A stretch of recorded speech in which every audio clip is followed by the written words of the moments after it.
1 2 my check 1 2 tugenda katandikira watali kayimba wadde akalango kaino mukashira kano tulina kabaka gwe twatandika naye nakyagenda maaso n'okurapinga kojja zino plastic explosives ziba za bulabo kamala kyavaayiwako shepeewo buli kimu kyonna kiri mu ntegeka n'asooka agyetika n'ayitawo nayo maze ogitegeka bulungi nnyo bali waliwo ekimotoka ekyali kirinze n'akwate kuba ayingire munda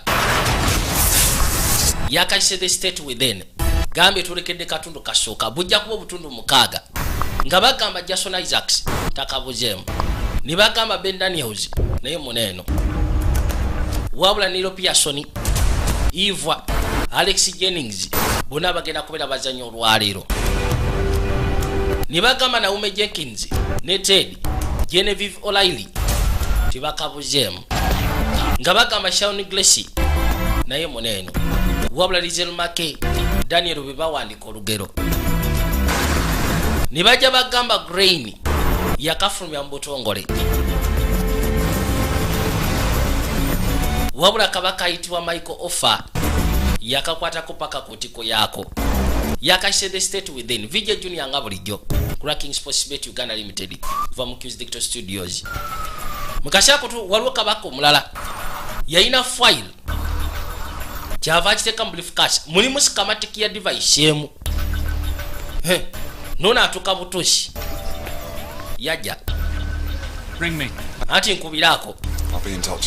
yakukubirako shebo rodi ayitibwa Hanley namusibula kyava akwate bali briefcase jalese washiwe meja rodi kyava ajijjayo tiyatawana nakabira yajetika bwetishi waliwo ennyonyi yatuka mu kaseera ako nagambye kuno kunakwanjula kwa sinema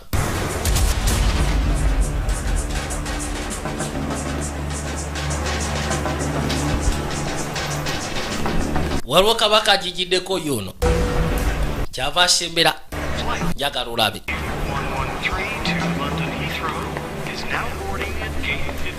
ono yatuukira wano ati amakya amalungi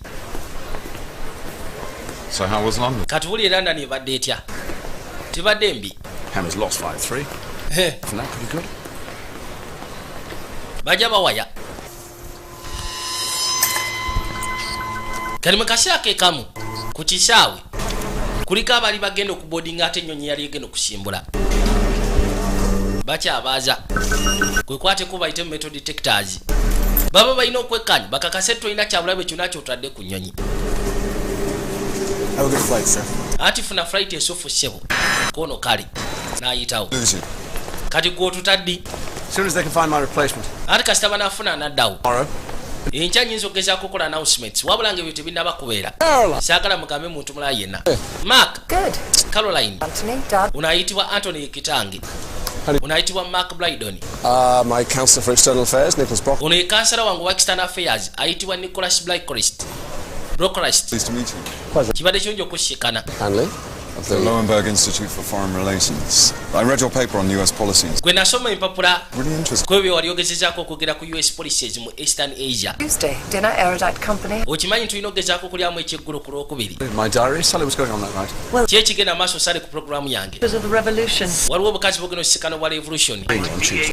awo ku lwokubiri nja kujja tuli ekyeggulu ewuwo kale Lovely to meet you, Elias. kibadde kirungi okushikana Mr. Hanley oli ayitibwa Anthony Hanley Sorry, kyava amusibula you're booking for the First Lady's trip. wayi mbadde nyina osooka okukebera ebintu byengeri gye wabibukizemu n'ebisigadde byonna n'akwate kuba ayitewo oyo ambasada wa Bungereza mu America ayitibwa Mark Brydon twadde ebbali ono etterekero lyamaze okuzinga bulungi alina gwe yali kwasa ne babireeta ebbali mu nnyonyi emu ono kyava azza nawo kino kabaka yasembera Mark Brydon anti webale kudda ambasada anti tiimu kiva bamuteeka mu gaali bwe batyo ne bajja bamwolekeze kwembasye wajja eri erya Bungereza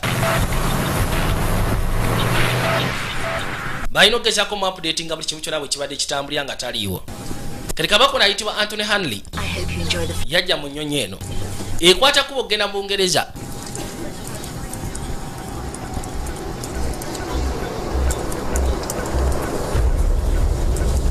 Please turn off the laptops. Bambi twandiyagadde oshatinge down laptop yo konti wali buzibu. Najagijjeko ofulwanyiga. Waliwo device gye yateekako. Kyokka device gye yateekako erabikanga kojja. Mu kibox ekimu kye baatadde eno mu bintu bya kago. Bwetyo neekwate kuba esimbule. Yolekera Bungereza. Today's schedule. Schedule yiyo bwetambula. Lunches at Armitage headquarters. You're on after the secretary. Ogenda kubera ku headquarters, ogenda kubera ne Secretary of Defense. Oh, that James Sinclair's Okimanyi nti James Sinclair yali mu kibuga. press have picked up on his campaign against Bannamawulire babadde ku lutalo lwe. President Wasman. Luno lwagamba olwa Tigiscan. The Kyrgyzstan Supreme Masekati ga US mugaseko ne UK. Take a look at this. Laba kino. There have been several calls about yours and Sinclair. Boogedde ku nsonga nnyingi nnyo nga bagamba nti wali mukwano gwe mu biseera biri ebikadde mu Tigiscan. Tell them we were good friends in the 90s. Bagambe twali ba mukwano mu gy'ekyenda. Years our paths. Wabula emyaka mingi egiyiseewo buli omu yakwata lirye. Yesterday asking to speak to you. Yakubye n'essimu gyo ng'ayagala kwogera naawe.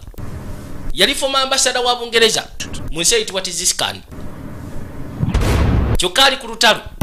Masekati g'endagaano yateekebwawo aba UK ng'ogasseko n'aba US. Mugenda maaso n'okuyamba ebya politics ebiri mu Tigiscan. Kale n'ennyonyi yayabika. Muvu eyo. Muluka ne basooka bagikyusa. Ennyonyi ebadde esimbula okuva ku kisaawe kya Dallas okwate kuba ogenda mu Bungereza ku Heathrow eyabisse. Katonda wange. Mark asigala mu mmotoka. Yasituka busituzi n'akwate kuba agenda yeekaanyi.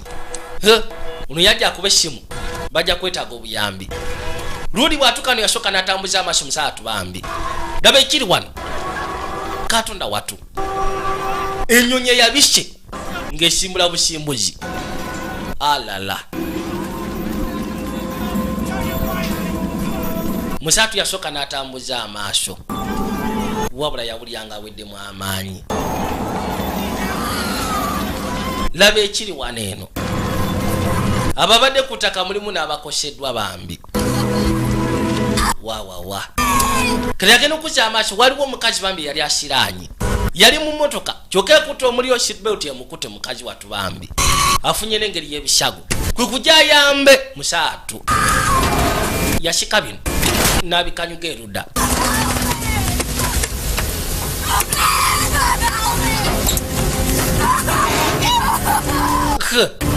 My name's Mark. What's your name? Yamugamba bambita Mark Blydon. Ndi ambassador wa Bungereza wano mu America. Kwe kujja muyambe. Wabula seatbelt emukute. Kyokka talina ng'ekijavaayo. Mmotoka etandise okwata akaliro. Omusaawe we kyavaamu etika. Nicholas. Kansala wa External Affairs. Ye yamwetika. Musaatu abadde awuli ayetaaga kuyamba kannakyala. Kubanga kabadde mu bulumi. Ukakanira kafiira mu bulumi. Ayaya. Nagambye kwanjula kwa sinema. Musaatu yabuli agaweddemu amaanyi naye nga tewali kyayinza kukola kati. Nakyala afudde. Bamwetika bamuyiseewo. It's the flight to London. Mark, ukimanyi nti ennyonyi ebadde ekwata kuba ogenda ku Heathrow mu Bungereza. Mu London. Ennyonyi neegudde ebadde yaabwe. Oba ebadde ekwata kuba ogenda waabwe. Kali mu kaseera kano waliwo omunene asembera. Simu yajja. Kyava gyagikwata. Under secretary. What? Eki? Where? Wa. Ladies and gentlemen, if I could have your attention, please. Abaami n'abakyala ndyagadde mugezeeko okumpuliriza. Pleasure. Kyasanyu Predecessor here, okubanga njagala kwaniriza oyo gwe naddira mu bigere. esteemed Secretary of Defense Lynn. Nakyala eyali akulembera kampuni yaffe yafuuka kati Secretary of Defense ayitibwa Lynn Walner. Thank you. Mwebale nnyo. There's very little that can pry me out of the Pentagon these days. Ennaku zino kiba kizibu okuzija mu Pentagon. It is with great pride that I stand here today. Wabula ate kyasanyu okubanga nnyimidde wano olwaleero. Motoka zijja ku speed. Bazituukira wano. Kabaka ne bamugulya. Uno under secretary ali wansi wa Secretary of Defense. Since this corporation was founded in 1980, Agamba nti eno corporation bagitandikawo mu 1981. the people of this country Era nga kigamba bagikolageza kuyamba bantu ba nsi eno nakuteekawo mirimu that I was privileged to steer this ship. era ng'agamba nti kyali kyasanyu okumala emyaka 9 yagivuga emyaka 9 eyitibwa Armitage Corporation wabula kati agikwasisa road ayitibwa Gordon Holdings, Idea 90 nations. era ng'agamba mu nsi 9 mwe bakwasaganyiriza emirimu gyabwe I want to say, baamukuba akaama may she enjoy another 25 years. yandiyagadde kampuni eno at least etambule emyaka 25 olw'emirimu gyayo emisufu yali CEO wa kampuni eno eyitibwa Armitage baamuyisaawo. Thank you, Lynn. Mwebale nnyo bannange. An explosion brought down a pack. Waliwo okubwatuka okubwatushe kino kiraga ensi yaffe eri under attack. Waliwo ennyonyi ebaluse bagamba ensi yabwe eri under attack. Baba America bayinishitingirawo code red code basada bamutuusa butuusa kwembashi laba gwe kumugulira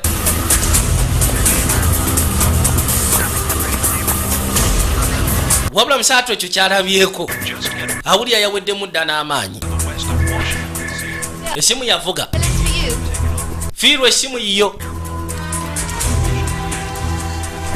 unaayitibwa Filozondali ye deputy wa ambassador wabataliwo yakwasaganya emirimu gye banaye ambassadors fena tukwate kubo tugende ku luggi bakozi bonna abasinga babayita ddala musaato omukono bwe gufaanana kyokka ne kanyasa tetasobodde kataasa yenna awulira ennaku kamala. There were 262 passengers. Kigambibwa nti mubaddemu abasaabaze 262 era nga 97 bafudde babadde Bangereza. Fatalities on the ground. Bagamba mwenda bafudde ku ttaka anamu basatu bafunye obuzibu ba casualties. Taken to the bunker. President abadde ku Camp David bamutute mu banka era code red bagitaddewo. Abasecurity mu America bagenda gitwala nga terrorist attack. British victims are kept informed. Let's open a free 24-hour helpline Lengera. to make sure the UK broadcasting services get the number. Njagala bwe kimu kibe nga kikwasaganyibwa. Anyone not essential to emergency. Yenna atali essential ku emergency yonna. Njagala beere naffe ne bawanika. Prime Minister will be contacting the President. Prime Minister agenda kuba contacting a president. Sympathy on behalf. Nandiyagadde okuweereza sympathy oba ekyandibadde ng'ekisa ku behalf ya Bungereza eri Abamerika. Sali ekyo njagala okiteeke mu program. The explosion will remain an isolated event, so if anyone Yabagamba ensonga eno y'okubaluka okwakojja egenda kusigala munda. Bonna abaana babafunyeemu obuzibu ng'obuli oyagala kukwatako bugenda kusikana famire yo kiryoka ogende. Basinga bonna basazeewo basigale bayambe. N'asituka. What did the PM offer you? Kati Prime Minister abadde akuwaaki. the time film. Foreign Secretary. Bakufudde foreign secretary. There's a by-election to win first. Owaayi waliwo olutalo luliwo. Your successor might be. Kiki bakubulira agenda okuddira mu bigere. Politics will suit you. Naye ebyobufuzi bijja kunyumira gwe. Bakimanyi Prime Minister yabadde amuyise Bungereza. Naye beebuuza abadde amuyitidde ki? Oli yamubuuza abadde bagenda kuba bwa foreign secretary. Ye oyingira ebyobufuzi. Nambuuza ani agenda okuddira mu bigere. Twadde erinakyala yakwate kuba yolekere mu Pentagon kubanga yeri yafeesiye ono Secretary of Defense ayitibwa Linwana yajja nakyala. Njagala ttaaka ku kisaawe ekyo. With respect, Lynn, that's pretty extreme. We have an Nyabu Nell on the ground. amazima gani tulinawo abakozi ku ttaka. We are sending a message. Wayi tusindika bubaka obadde ki? Ono Secretary Advisor ayitibwa Kalogasiya. Nakyalo oyingira yafeesi abagambe nze nja kuwagalayo ttaaka ku kisaawe. Tubasindikira obubaka. Bimusobedde. Bali waliwo ekifaananyi ky'omuvubuka omuto. Twadde eruda. Ono yayitibwa Nicholas Brocklehurst. Yayitawo. Baatugambye kansala wa External Affairs wano ku British Embassy. Era nga musaawa w'amaanyi ku saidi ya Ambassador Mark Brydon. Kati yakwate kubo n'asooka ajja yekkanya briefcase eno yamuwadde Anthony Henry. Mulimu sikamatiki ya device emu. Kyava akwate kubo n'akonekitinga. Nabyayagala okwekkaanya. Bikola mbubba. Yes, thank you. Anti kibale kifo okwate kubo okujja wano Mr. Henry. Anti webale. Copies of the export licenses. Nandiyagadde onfuniye kopi za export licenses. As agreed. 100. Nibaze musimba gye yeekanye. Kageno baali bagamba beetaaga trigger switches 10. Ddoboozi aliwulidde kwe kujja yeekanye alabe ku mpapula zino bani abali bagenda fulumya emaali eno tiyasobola kwekanya bulungi n'akwata olukomo nagwakubidde onfunire ebintu bya Hanley byonna ebisigadde. Listen, there's something else. Bulisa, waliwo ekintu ekyakinjagala ofunire. No names, I'm gonna need to. Syagala ofuniremu manyi oba onteremu manya kubanga biri ebintu syagala bimanyike. Ate na ambassador talina kumanya. Kati bakuze eruda. Musatu yajja agezeeko kweyozaayozaako. Mark Lydon, ambassador wa Bungereza wano mu America. Ensonga eno kati ejuliddeyo kubanga abasinze okufa babadde Bangereza ku nnyonyi. Kina mu musavu bo bafiriddewo Abangereza.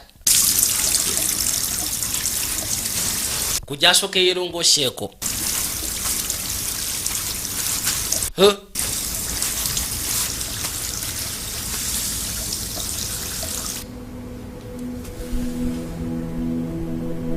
Yatulanga takikiriza. Muli awulya n'ennaku ku mutima. Kati bakoze eruda. Wano nga bagamba FBI emergency mogo. Bagitadde mu DC. Wano bagala okesako okekanyiza mayiti. Ninga nyonyi bwe badde y'okubaluka. Kiba kizibu ebiseera ebisinga ogezako ku identifying omuntu by fasa. Era ebiseera ebisinga bakonsideringa personal effects. Ababenganda bababaze babagamba kutumya personal effects. Biba bibadde ebintu by'omuntu. Kasitogezako gamba nti ebyo bibye then nga balyoka bakugirayo mayiti ku babijje. Bantu abasinga bagosedda. Basada yakwate kubayiteyoko yekanye. Bifaananyi batandise dobiteka kwabo bashubira ababadde mu nnyonyi. Agenda okuza amaaso n'ekya Anthony Hanley nakyo bakitaddewo. Oli eyamwanjuliddwa nakyala Caroline Hanley. Agenda okuza amaaso nga nako kakazi kattu kali wano kubanga oli yabadde kitaawe. Kyava agamba Nick nyakushikana oluvannyuma najja akalabe. Kali munnako Kamala yatuukira we kali bambi. Kyava akabuuza Kigwe hati Kigwe. I'm so sorry. Munange kitalo nnyo Kamala. They hope to identify him by his effects. Bangambye nti ngenda gezaako munnyonnyola nga nsisira ku personal effects gye tebereza. Sigenda funa mukisa kwekanya faasa ye bambi. Oli nani? Tulina goze naye nti nedda nzije bwomu. Caroline Hanley bakayita. If you'd like to follow me, ma'am. Nandi yagadde okwate kubongoberere maama. Do you want me to come with you? Uyagala nkwate kubuzije naawe. Nedda kiryoke. Ukakasho nobeeroke kono nja kubeeroke. Kikava kashituka. Mazima abadde musajja wa amaanyi. Badde akwasaganya business kwegamba nga yeetana Hanley Internationals. Bamulekeza bamutute. Rodi yajje bali yekanye. Mazima laba mayiti eziri wano. Tibamanyi kikyaleetedde ennyonyi kubaluka. Wabula babadde mu ntandikwa. Nick kyava asembera. Yajja waali. It's been confirmed. Bamaze confirminga. Ibadde kojja. Katonda watu. FBI and CIA liaising with them. FBI ne CIA liaisons. Bakwasaganyira ba MI6. Wabula beetaga intel ku basaabaze ababadde ku nnyonyi Abangereza. Information y'abasaabaze Abangereza ababadde ku nnyonyi. Daba mayiti. Twadde bali. Mukazi watu bamwetika. Caroline, I need you to take a look at these items and see if you can identify. Nandi yakadde otunule items zino. Olabe oba kuzo kuliko ya kitaawo. Bajjayo kano. 10 years ago. Yali yava ku byasiga myaka 10 egyayite mabega. Njagala okabikule munda mulimu ebiwandiiko. Darling Anthony. Eriba wange Anthony. Your Kate. Nze Kate Hanley. August 1999. Yakamwa August 1999. She died the following March. Yafa mu naibanga eryaddako maama. Articles did belong to. Kati zino article kakasa za kitaawo. Ye. Ati ye. Olunga bali okabakugirayo mayiti ko bazijje. Ati kitalo nnyo maama. Kitalo nnyo Kamala. Yakwate kuba asembere. Yajja eruda. Waliwo kabaka yali amulinde. Ono ayitibwa Gordon. Adeya. Gordon Adeya gwe bafudde CEO, Chief Executive Officer wa Capital yayitibwa Armitage. Yajja akawolekera asobola okazeeka. kaino mukasi akantu avaayo. It's caused by a bomb. Since then, airports around the U.S. have been on heightened alert. Many remain closed to air traffic. Rodi musayatu bamuvuga basobole okugezaako omutwala mu residence yagenda okasibe wuwe. Ninga ali munako kamala. Kyokka mu bbanga tono babadde bagenda kumujja ku bwambasada. Era nga asuula ate bamufunidde ekifo ekirala. Kuba Prime Minister yabadde amuyise mu Bungereza abagezeko okubaako kye badiscussinga. Motoka yajja erudda. Kyokka ati bino bitunuulidde ye. How are you, Sir Mark? I'm fine, thanks. Oli otya ssebo kono ndyoke. Can I get you anything? Beeko kyekufunira kyonna. Jennifer, you go off to bed. Nedda. Kwate kuba ogenda owumulegwe. Bisigadde njabira buluvannyuma. Yajja paka munda. Ayinayo munda eno ka study room. Kyava akwata olukomo. Kekeno bambi yatandika okuba essimu ng'agikubira. Kubanga azikubira abo babadde n'abantu baabwe ku nnyonyi. Bali 97. Agezeeko bakungubagiza kubanga gwe mulimu gwe. Mark Brighton, I'm the British ambassador here in Washington. Nze Mark Brighton. I just wanted to say... Ndi ambassador wa Bungereza mu Amerika. Yagadde kugamba nga kitalo nnyo munnange. Yafubanga bw'asobola agezeeko bakwasaganya abasinga obungi. Mr. Stevens. Mukyala Stevens. My name's Mark Brighton. Bampita Mark Brighton. Kiriso exhausting kubanga ebiseera bisinga obulya n'amaloboozi gaabwe nga bakaabira amasekati g'essimu. Kasita omuwa amawulire. Yawulira nga akoye n'okoowa. Kyava akwata essimu n'agikakanya. Mu kaseera kano baakoze erudda. Waliwo abasembera bakutte embwashi nga bagamba Kaiser, West Virginia.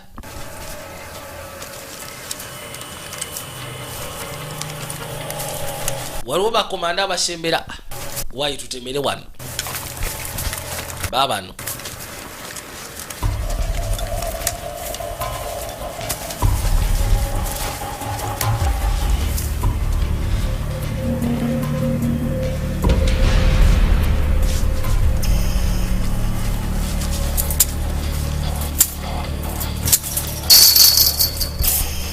Kwe kusooka ne basala kasengenge. Ne bayitawo paka munda. Yonna gye balumbye Mukama y'amanyi. Nabono bwakona ku waya. Alamu yateekebwako. Baamukubirawo ebyasi. Bakana bagamba sizi fire. Kayine ne badde training. Wabula oli omutumbaavu olw'obusamaavu bamusekudde live bullet. Ali kutakatale sekulajja nukakana nga kutukiddewo. Babadde ka training. Ninga bakozesa live bullet. Kwe kujja musookeremu ekyasi kye bamukubye. Lengera.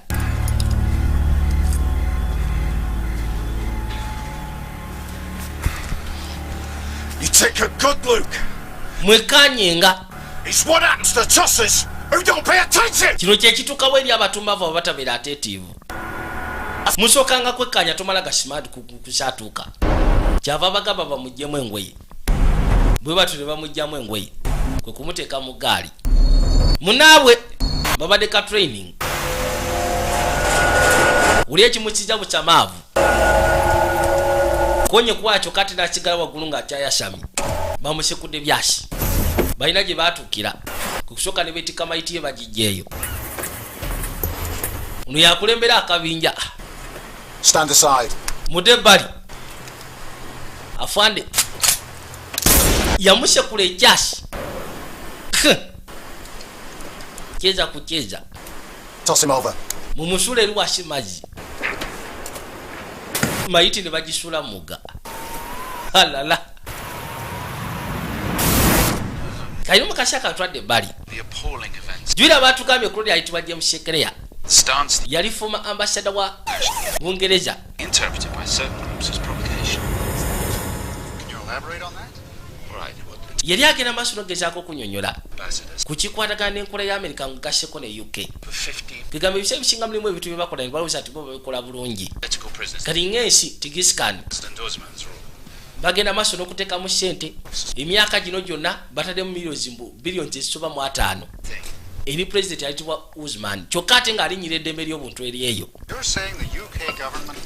Yagezaako kugamba Abangereza kati bwe babagamba tebalina kye baakola tebalina kye baakola baneetika bwetisi ne bantwala ne bancunya okakana nga bangobye.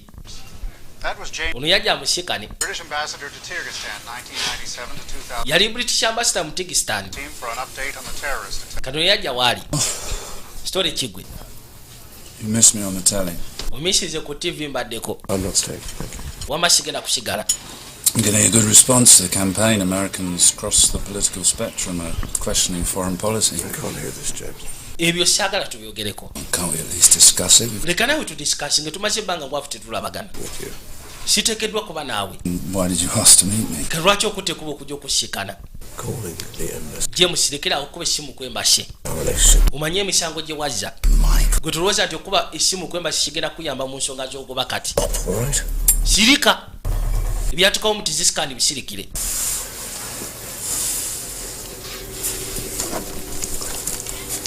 Kyava asituka n'abako kyamusimba. Lwodi bamugoba nga tandise okwogera ku bigambo ebyenjwanjwa. Tandise okuvumirira president ayitibwa Uthman ali ku bukulembeze bwa tizisikani. All he knows is people in his life disappear. Yamugamba ekirabo lwaki gwe tokimuweredde kubanga gwe godfather we. Kubanga abantu abasinga bonna abali mu bulamu bwe babula bubuzi bwe batyo bamanyi oba baafaako. Badde agamba mutabani we. Lwodi yasiranira ddala kati yafuuka mukubi wa drink. Twadde erudda. Airport is scheduled to reach. Dallas Airport bagamba bagenda kugigulawo ku ssaawa 5. Most of the relatives arrive this afternoon. Relatives baba bafudde bagenda kujja emisana gw'olwaliro. Claim suitcase, they will shut down the entire. Kasita basiika na suitcase nga terina muntu nnyiniyo bagenda kuggala system yonna. No serious contenders of his Temwategedde baataddemu kojja. premises. Kono tebannaba kulaba ba serious contenders. Okay, media. Ayinza okuba yakikoze ku Reyeka. Allied countries. Kati waffe bannamuli bagamba kikono bali mu kunyolwa kwabo abafudde. Go ahead. Nabadde nsazizaamu Please, I'll show a reception gy'ogenda ogendako kono nedda ngenda maaso nayo.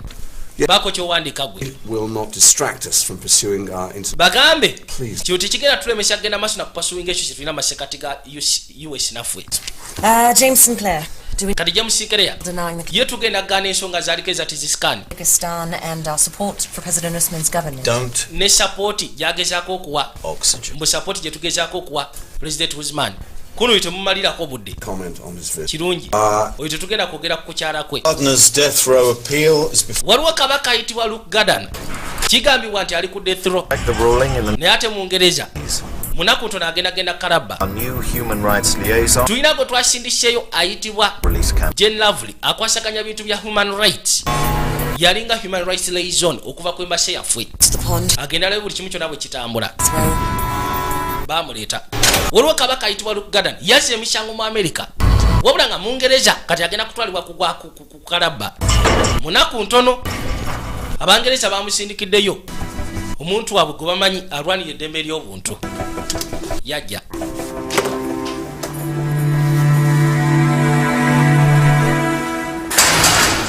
Kabaka kyava asebera paka erudda. Ayitibwa Luke Garden. Ono ye liaison gwe basindise. Ayitibwa Jane Lovely. Bakwata olukomo. Sam aliwa. My lawyer. Lawyer wange. Sam Livingston. The opportunity to talk to you alone, Mr. Gardner. Anti mbadde njagadde nfuna omukisa guno twogere. At the embassy. He told me. Yaŋŋambye. I'm a secondment from London. He told. Yagambye nti ogenda kujja. I'm a Gemini. Ndi Gemini. Did he tell you that? Ekyo yakigambye. We need to talk about your appeal. Njagala twogere ku apiiri yo. His ruling on whether you received ineffective representation. You're wasting my time. Gomalira budde. Prepared to talk to me, you're wasting mine. Bw'oba toyogera nange ogenda kuba omalira budde. Supreme Court bawaddeyo apiiru bagezeeko okulaba bwe bagenda gyekkiriza. Introduce evidence from witnesses who claim they saw you 2 miles from the scene. Waliwo abagamba nti bakulaba miles 2 The cab okuva ku incident y'abaana bwe baafiira. Cab driver.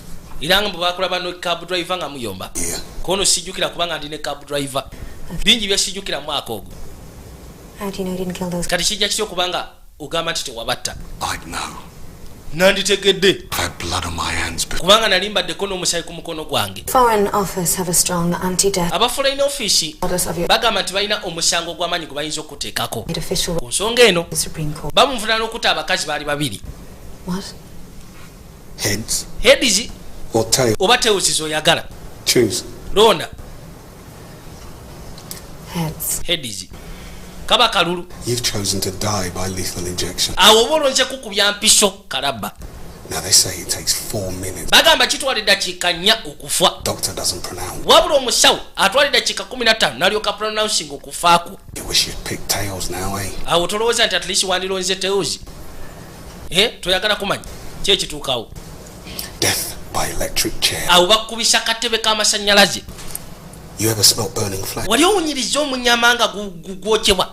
In your nostrils. Omukka teguva mu nnyindo lyo okumala ebbanga gwanvu. But they say it's quicker. Naye bagamba yengeri nnyangu. I really want that to be my Nikuluuza nandyagadde maama wange abe nga alina bijjukizo ebyo mu nnyindo ye. Munyama gwange nga gwokyeddwa. Not some kind of freak show. Why is a freak show? Take your anti-death. Kali bino bye muliko bya anti-death penalty. Bikwate kubo bijja wano kyagala omalire budde. Genda. Mwe muyinza okutwala ng'omuzannyo. Amugambye sebo okutta ba flipping a coin. Then n'olonda heads oba tails.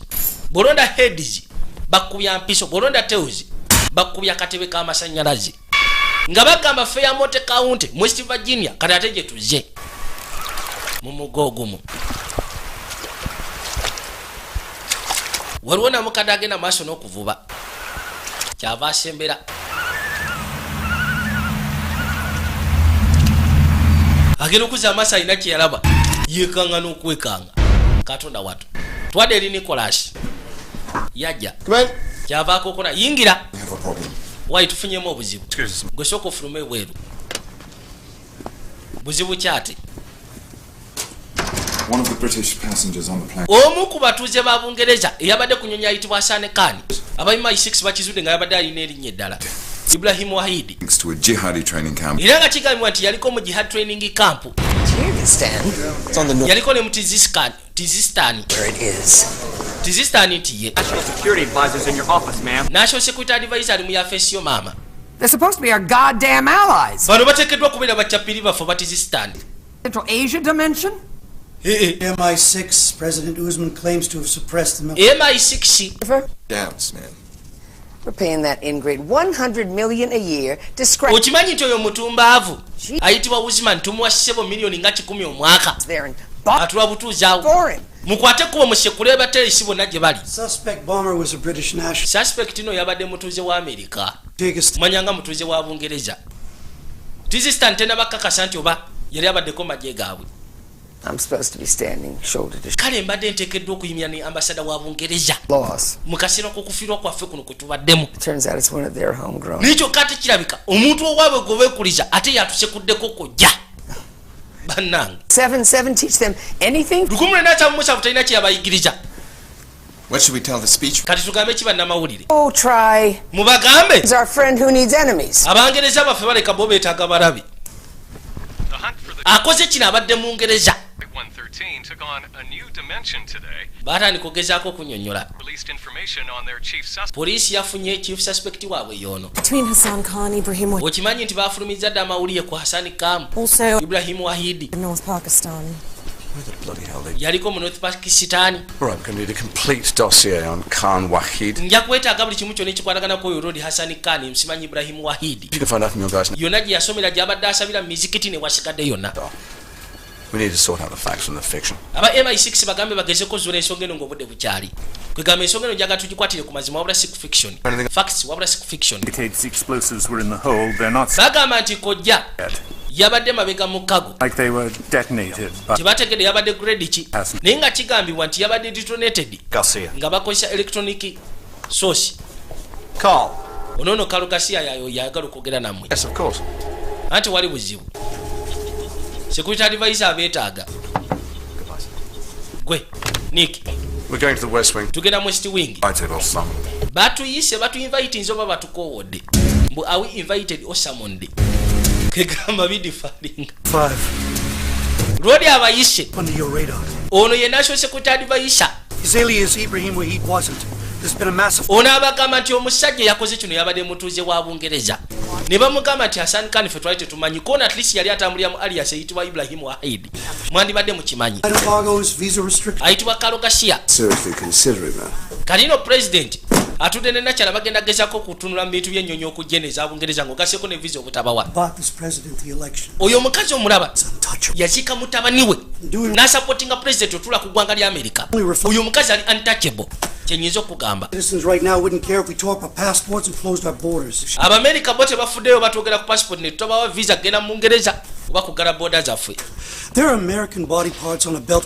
waliwo mayiti eziri ku Broadway ez'Abamerica kyokka eyakikoze mutuuze wammwe abantu bano mbadde mbalagaljalira What if I get the PM out here in a gesture of solidarity? kalwaki tetuteekawo akaboneyo ka solidarity ne tubalaga nti ffe tukyali wamu tugenda kulwana kono kiyinza okuba ekizibu abantu batandise dde opakuka balinga abagamba nti eno weevu mpya eya suicide attack Leaking intel to the media.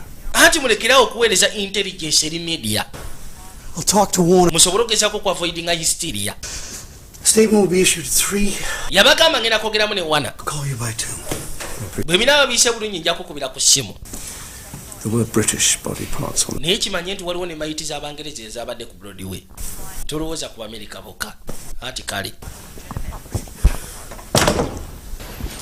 If it's not the agency. kati agency yaabwe webanga si yebadde efulumya amawulire mawulire gabadde gava kono gabeka gabadde gava mu Pentagon nga tegava wano ku NASA ku National Security Agency yamubuuza ekitabo ky'okukungubagira abo abafiiriddwa abo bwe mwakitaddeyo dda tetubadde tutanaba kikebera nnyo n'abagamba musooke mulindeko kati twadde erudda mukazi wattu atuuka butuusi yasooka n'ajja ebbali ng'amaze okuva mu kkomera ono yayitibwa General bano bayitibwa ba Release Campaigning Office balwani ya ddembe ly'abuntu kwaba bagenda kalabba ono yayitibwa Sam Livingston yabadde akola ku musango gwa Luko Gadana No, I told you before, I can't even comment on that until after the... wamasokolekeko bali busy ayina obuleega Hello.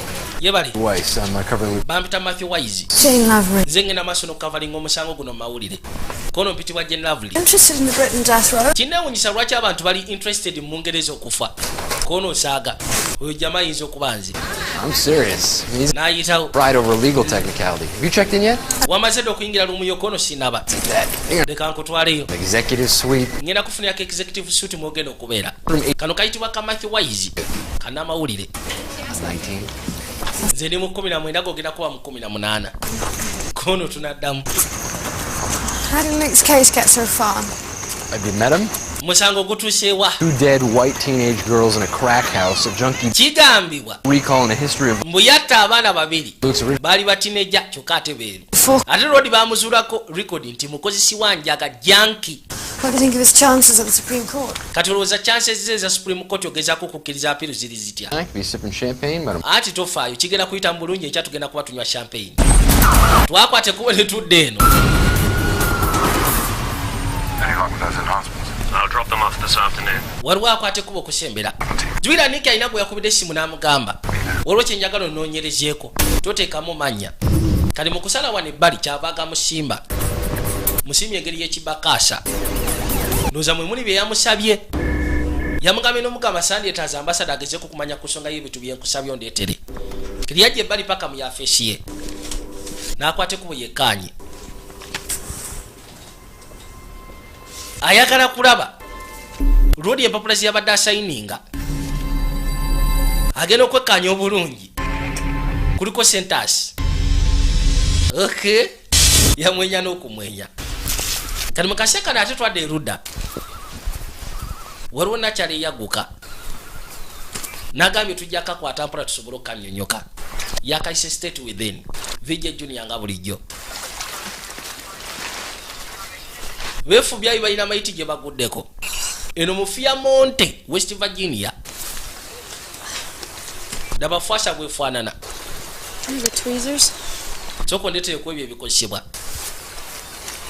najja abeeko kyasosonkolamu fwasa yonna yamementuse bag this tooth. Kano soko kateke ruda. Hati ye mama.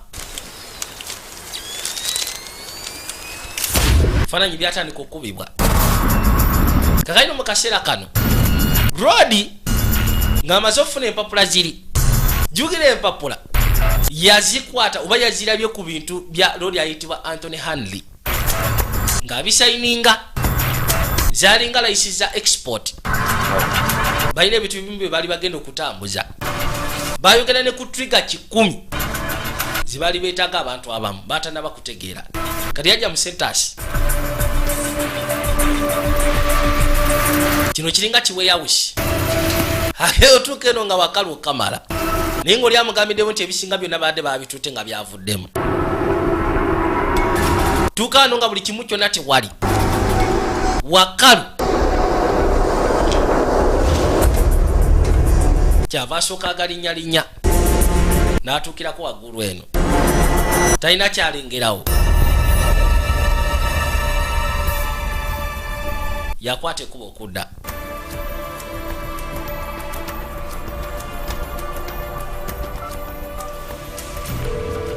Yakwata bukwasi lukomo. Did you find them? Obizudde? Missing.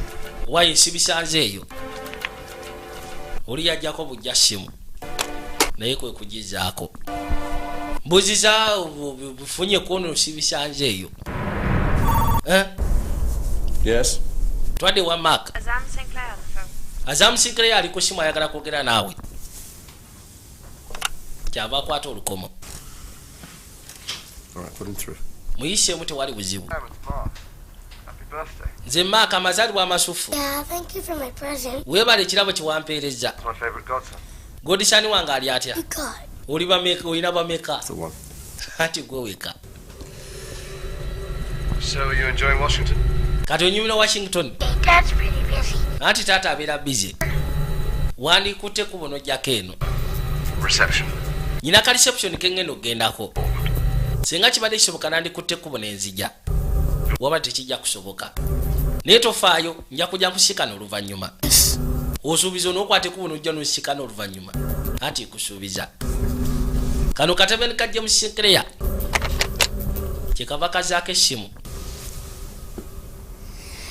Wabula kitawaka abaddeho. Jwira ayagala okugezaako kukola contact ne Rodi. Wabula Rodi yamugambye munnaye siteekeddwa gezaako kulabibwa naawe. Ku ebyo bye wakola Bungereza n'etuuka n'okugoba ku kifo kye yali ekuwadde nga ambasada. Katwada ku reception. Ambassador Mayor President Gordon Adair, Ono ayitibwa Gordon Adair. CEO wa company ayitibwa Armitage. The DTI wanted to thank you for bailing out Derwent County. DTI yagala okugezaako kusiimako ebyo byogenze maaso n'okukola. Good on you for going forward with this tonight. You're setting a fine example. Baabo. Ono yamugamba tusiima nnyo kubanga ozze kubanga kino kiba kiraga ekizampa essufu. Charles McIntyre, President. Ono ayitibwa Charles McIntyre. Mr. McIntyre. Yakulembera CMC. It's on your CBE. Thank you. Eyitibwa CMC Operations. Well, I spend most of my time. Oba CMC Operations. Kwegamba kalinga ka private military contractor. I look forward to it. Kibadde kirungi okusikana munnaye. Nakyala n'alyoka ayingirawo. Secretary of Defense. The US Secretary of Defense. Ono ye US Secretary of Defense ayitibwa Linwana. Thank you for coming. Ati we balikwata kubo kujja maama kino kiraze amaanyi. Instead they bind us closer. Bano ne bakubadde baagala otwawula basigadde batugatta. It will be an honor if you'll be the first to sign on. Engeri gy'olina omutima ogw'amaanyi ku nsonga ng'eyo wakati w'omukwano gwaffe nandiyagadde gwe obusooka okusayininga ekitabo kya condolences. Kuti wali buzibu. Njasooka okisayininga. Kyava akulemberamu. Bajja erudda. Ninga ayinamu ennugu. Kubanga omuntu yashekudde ennyonyi. Nagezaako kutta abantu okuyanja ng'ogasseko n'abo babadde ku ttaka bafunye obuzibu. Yabadde mutuze wa Bungereza. Bamugambye yabaasa okugezaako sayininga condolence book. I don't know what you're referring to, sir. Gwe simanyi ki kyogenda maaso n'okulifaalingako. Wasn't my idea. Kino tekyabadde kirowoozo kyange. Mark's going to be a tough act to follow. Kyogamba Mark anaagezaako okubeera omuzibu mu akitinga mu nsonga yaffe. Bali balina kibadde badisikasingamu ababiri. Under Secretary ng'ogasseko ne Rodnick. Still peddling guns for this. Simanyi okyawanyisiganya emmundu ofune Diamond. Nicholas, ask the Chancellor. Nicholas. We're thinking of floating the country. Tibagambanga konti private military contractors mulimu sente. Sector pension. kubanga ennaku zino tufulaadinga nnyo tojja kwetaaga abagula ku migabo. MC Secure Ops. Ono bamuyita Charles McIntyre, ono under secretary. Thank you. Ati kiyinza okusisikana kano kono weebali. For Sir Mark Bryden, Bonna tebakwataga bulungi. Her Majesty's ambassador. Oli akulembera Armitage bakagimuwa yakafuka CEO. Thank you all very much for coming here this evening. Nina bashima okubanga muziwana akawungezi k'olwaleero. Frightening. Mazima gali nti. Sometimes. But it's in adversity we find our true friends. Bagamba muzibu nga buno bwe tusikane ab'omukwana abatuufu. Welcome Lynn Warner. Nandiyagadde okwaniriza Lynn Warner okubanga azze. This gathering serve as a reminder. Okuŋŋaana kuno kulube okutujjukiza. Will unite us tomorrow. Nti ebyo ebituleetera okugezaako okwegatta tebisobola kumenyebwa. Kwegamba omukago gwe tulina wakati waabwe oli ne bwafuba atya tekijja kutuleeta kwawukana. Bamuyita agezeeko okuwa ekigambo. I thought long and hard before coming tonight. Kino nkirowoozezaamu nnyo nga sinajja. About yesterday's events. Ebituuseewo jjo. Reminder of the forces out there. Bigezezaako tujjukiza nti amaanyi agali agamba sitaani. Yes, democratic way of gaagala okugezaako tukyankalanya. Ng'ofudde ku ddembe ly'obutuli tulina mu Amerika wabula economically baagala tusuula. I stand here tonight. Nyimiridde wano ekyo ky'olwaleero. Warning to those who wish to ngezeeko okulabula abo bonna abaagala okugyawo eddembe ly'obwebanguze waffe mu Amerika. Lives. N'okwagala okugyawo obulamu bwaffe. Masimu ne gatandika okuyitingana. Kyekiguddewo. To defend ourselves. Ffe twali beetegefu okwetaasa. Okimanyi nti Governor Norris yatandise eddogezaako okudetaininga abantu bonna Abangereza ate nga basiraamu. For basic human rights. Ono yamugamba ekyo kyemukola kimenya mateeka kijjawo n'eddembe ly'obuntu. The Governor of Virginia is acting under the powers of the Patriot Act. Ali ku Patriotic Act. Pakistani fundamentalists, Kyrgyzstani Islamists. Katukakasa tutya ati eyakikoze. Finger on the button was British. Owayi eyanyizza epesa abadde mu Ngereza. Queuing up right behind him. Ate bangambye nti bangi abajjira emabega we. It only takes one. Kati munaasiba bameka. Okimanyi nti waliyo abantu nga2,000 Abangereza Visa holders. nga basiraamu. Terrorist suspects. Bona batwala nga basuspects. Act of racial discrimination. Obscene. Sandyagadde mugezeeko okukola kintu nga kino kiba kiswaza amasekati g'ensi. Against the excitement of. Kwegamba okukwata abantu nga musizira ku ggwanga. I played along. Waliwo ayitibwa Governor Norris. All right. All that hot air. Sifuddeyo. Bonds and unity. Ngezezaako okwefula nti tuli batya piiri wali eri mu maaso n'ensayininga ekitabo. So that our so-called allies can blow them. Naye nze saasindika mutabani wange mu Afghanistan. Tulwanishe mpozi tufune nabo betuyita ab'omukwano. Batandike kwabya abantu baffe mabega wa lujja. Support. Era gavana waba kino kyakola nga kakasa ati kituufu ze muwadde support yange. Gavana w'omu state y'omu Virginia ye yatandise dokaba buli kisiraani. Buli kisiraani nga bw'oba okimanyi nti oli mutuuze mu Ngereza ate oli mu kiraamu. Abasigadde badde bakolagana naffe. N'ekigamba nti bakakwata abantu 200 ba National Guards be bakikola. Tufudde. Give me the governor's number. Mpe essimu ya gavana. Yaganye okwata essimu. Mbwadikira yalinga state of emergency. Buli mutumbavu alina okukwatibwa mu state y'omu Virginia. Kasita obanga okimanyi oli mu Ngereza ate ng'oli musiraamu. Gavana waliwo gavana ayitibwa Norris. Naye gwe kikyogenda maaso n'okuzanya. Niki yajja sekano ayitibwa under secretary. Defense Intelligence, your department. Okimanyi nti Defense Intelligence department yamu ye yafulumizza amawulire nti omuntu yakoze kino ayitibwa Hassan Khan musiraamu. You got a xenophobic maniac locking up British citizens. Kati mwaddidde omutumbaavu atandise kusiba buli omu olw'okubanga musiraamu mu Ngereza. Fueling anger. Gwe ndabira ddala ofuluma mu busongo. You must know how dangerous that is. Njagala okimanyi kino kya ttabbu kye mukola. They better be worth it. Kansule kye mugenda maaso n'okukola kigwana. Ye? Are you done now? Omaliriza by'oyogera. Njagala olabe Katemba. Daba ttabbu.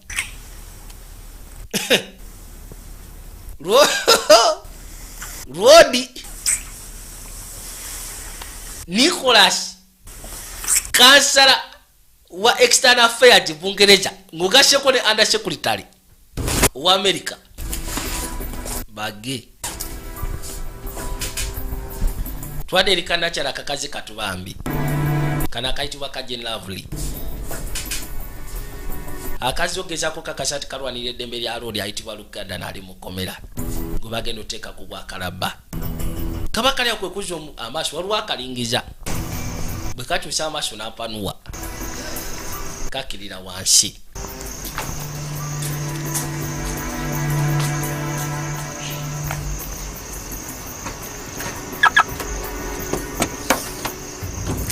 Kujja kafune ebikosebo byako ebirala. Ono yajja gwate oyagala ki? Mutaasi. Deserve better. Mutaasi bambi kubanga agwanira ekisingawoko. Gardner, who do you think? Jane? Ngamba gada nakulooza ngambani. Jane storage. You know that guy? Bambi omusajja oyo Mutaasi talina kye yali akoze. Kabaka bamuyita yaduka budusi nga alinya ggali ng'asibula avaawo. Naye agambye kannakyala bambi omusajja agwanira ekisinga kawo Mutaasi. Twadde eri road. Apiiru baagiweereza mu Supreme Council. He accosted me in a dark car park. Yajja agezeeko okwogera naye amubulye ku musajja akutte kuba omusiikana. Obona alina kyamumanyiiko. He's so certain you're innocent. Ye akakasa nti tolina musango. Death cases attract the crazies. All right. Emisango gy'okufa gy'attractinga ba crazy. Mbwe emisango gya death gigezaako okwa-attractinga ba crazy kwega abantu abaguba eddalu. Kati agenda okuza amaaso okwekkaanya. Ebali ku television bali bagenda maaso n'okulangirira nga bagamba nti kabaka eyateze kojja munyonyi afaanana bw'ati. Ono bwamulaba n'essimu yagijjako bujja. Wakadde kaweddeyo. Yakanda bagamba mbadde nekkaanya musooke mulindeko. Bamwetika bwetisi nga bamuyisaawo. Terrorist with established connections to groups close to Al-Qaeda.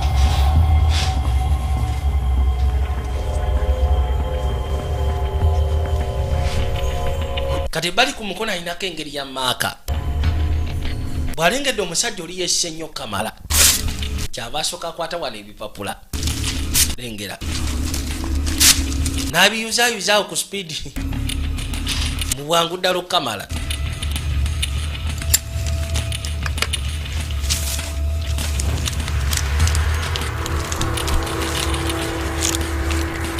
Bw'amala okubyokya n'akwata omukono. Tagwokyeza ate. Mukono yagwokya n'akuba omulanga. Buno bw'ekicekitinga nti waliwo engeri y'akaliro ne busooka buyiwako amazzi. Bagandi bamushika n'alajjana. Naye ng'obadde ozogera kutolokako. Tekigenda kubeera bwe kityo boy. Badde akweka kabonero. Kalino mu kaseera kano Yerodi agamba Gavana Norris bwe kino kyagenda ku maaso n'okukola kyo kyetaagisa okukolebwa. Yakuŋŋanyiza ssebo n'amagye National Guard za State of Virginia. Era nga bagamba nti omuntu yabaludde ennyonyi yabadde ayitibwa Hassan Khan. Yabadde mutuuze wa Bungereza wabula nga musiraamu. Bonna batandise ddo bekkaanya. Kati no waliwo ate obutya. Nedda. Nze tebagala kukwatira wano. Oba visa yaggwako. Bwe kashika. Ne bakuba ebyasi. Ne kagala kadde mabega. Motoka yayitawo buyishi. Nka.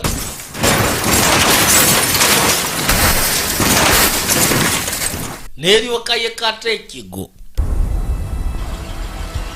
Bubadde bwagala kupanuwa. Ambassador Nasreen Qureshi, Press Secretary. Bampita Nashley.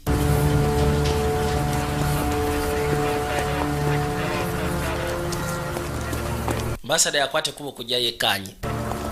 Azine Press Secretary we ayitibwa Nasreen Qureshi. Daba ekiri bwano. Maiti ziri eri manga. Gero okudamu okwekkaanya awulira obusungu. Kyokka bali bo bali musanyu bali munakunywa akacyayi. Daba kye bakoze.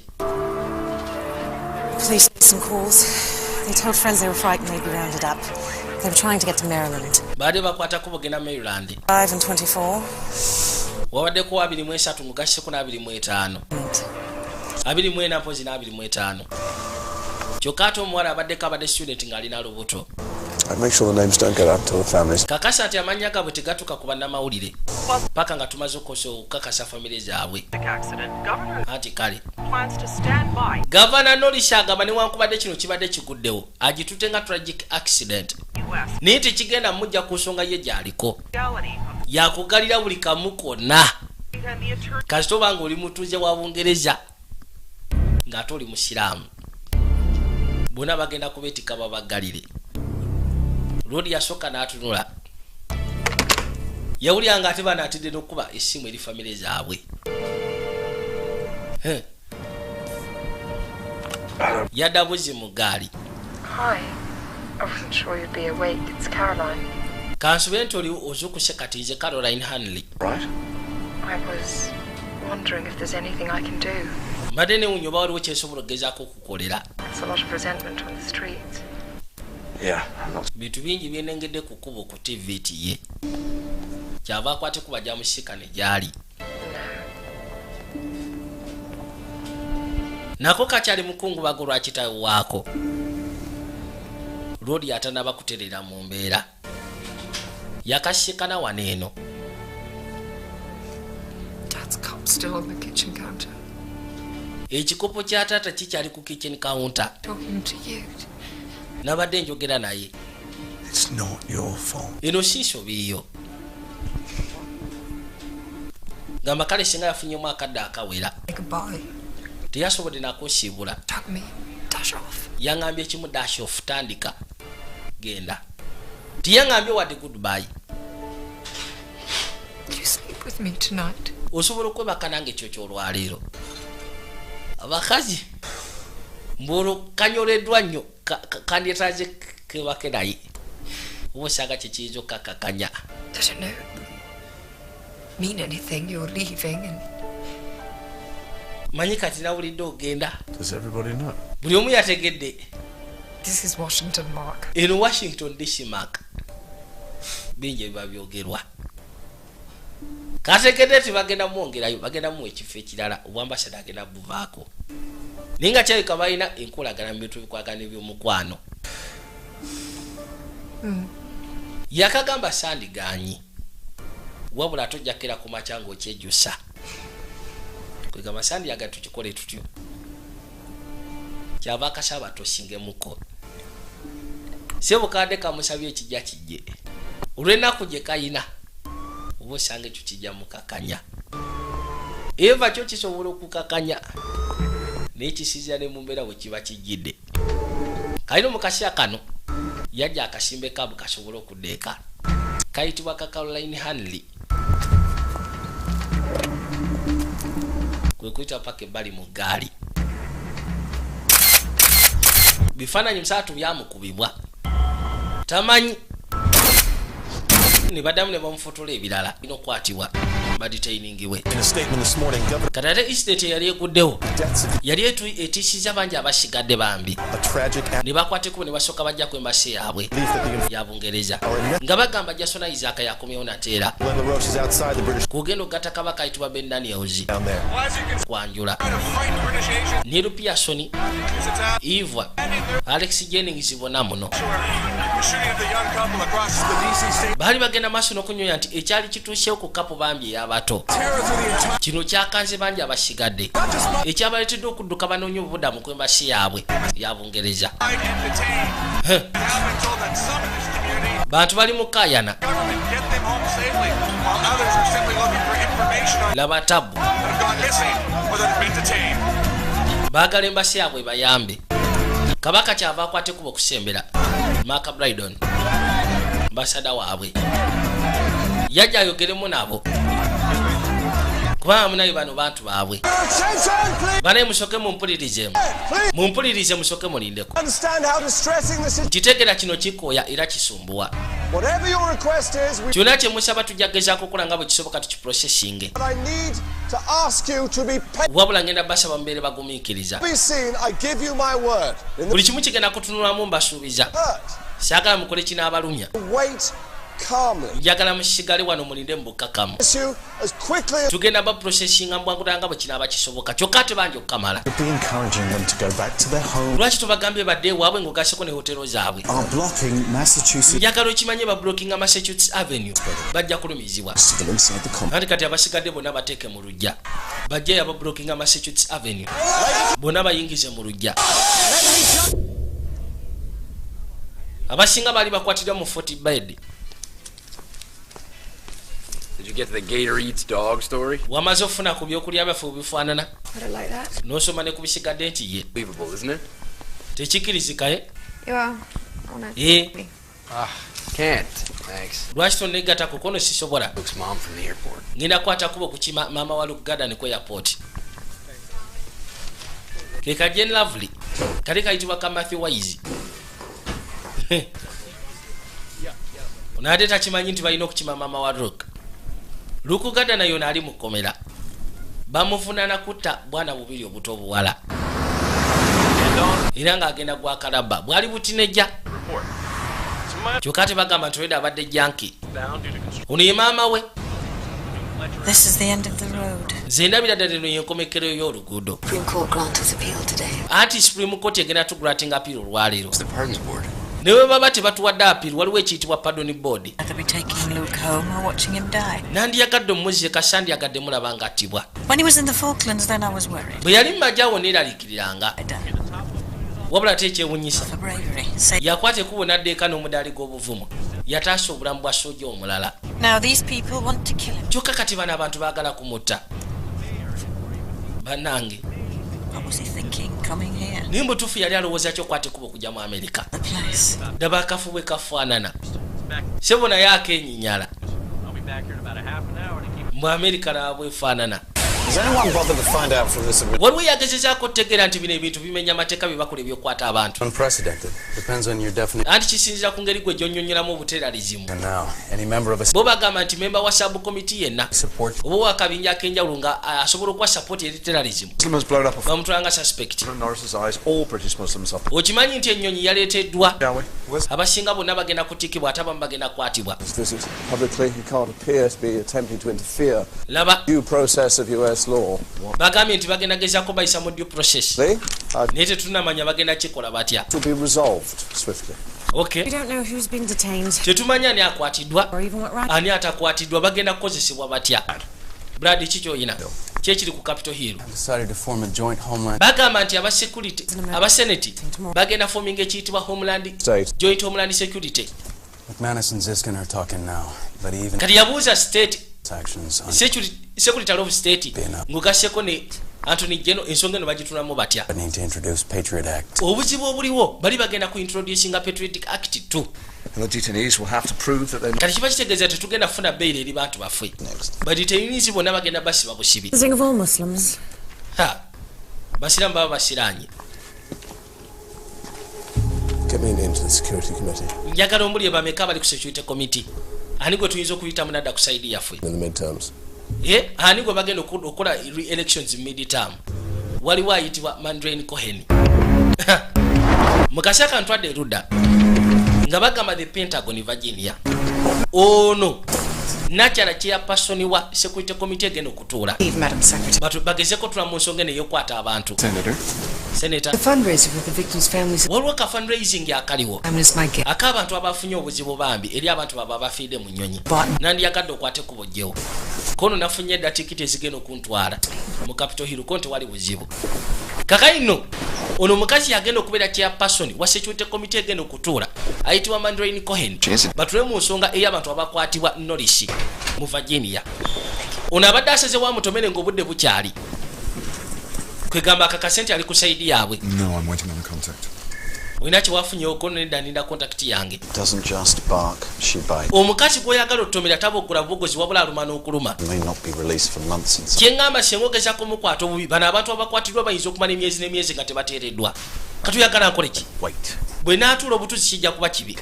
Ono yamugamba linda olabe ki komiti kyegenda okuteekawo then olyoka olumbe.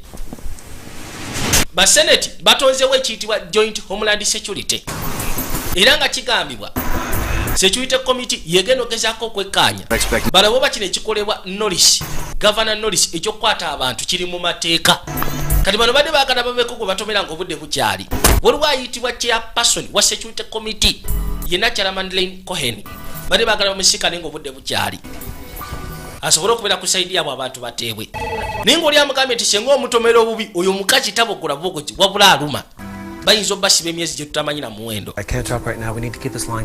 bana isobola kwogera kati essimu eno saagala mugikubeko twagala ebeerekirira kubanga tulina essimu gye tusuubira baba bali awo essimu yajja basubira essimu okuva eri mu Supreme Council oba mu Supreme Court kubikwatagana ku Lukugadan anti kale mukakasa ku ekyo nti ye kale tewali buzibu nazaawo essimu. The Supreme Court has denied the request for a stay and Supreme Court isebe denies request gye twabadde tutaddeyo ku kyalo ku Gadan kitegeeza ki bandi banno nga baganya appeal lodi agenda Kalabba. So sorry, Jackie. Ati onosonyiwa Jackie nakyala ayitibwa Jackie Gadan oli mutabani we gwe bagenda okutta niwankubadde muddugavu naye nga kyabika yamukuza yamuadapti nga agezeko omukuza nga mutabani we kyokka bamutwala Kalabba musaatu alinda mawulire kuwulira aba ali awo ofisa amukuma yajja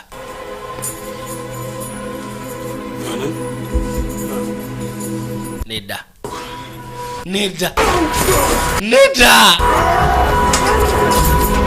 ono yakamuwerawo n'amugamba owange ensonga za Kaida kirabika apiru bagiganye yalwana naye nga wa agenda Kalabba mu bbanga eritali lyawala njagalula betabu ono yamugamba sasagala olwane gezaako okussa beera mu mbeera nzikakkamu bisigadde tulabe engeri gye tugenda obikwasaganya.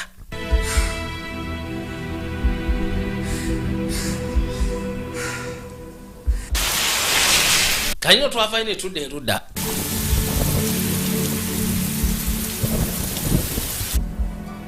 mukazi wattu bamuleeta gy'asikane mutabani we kyava ajja erudda kabaka yaleetebwa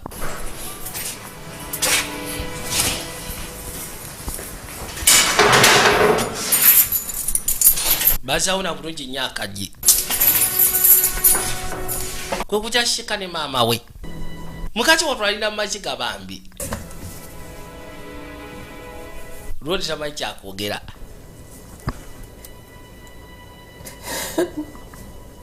katonda wattu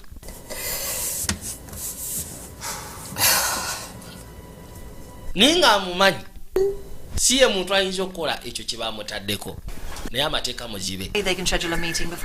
Madeleine Cohen ngezezaako okubayo essimu naye munaye kigambibwa nti ali mu meeting kijja kuba kizibu gezaako okwasaganya essimu ye lodi ye bagenda mutta Supreme Court eganyi appeal.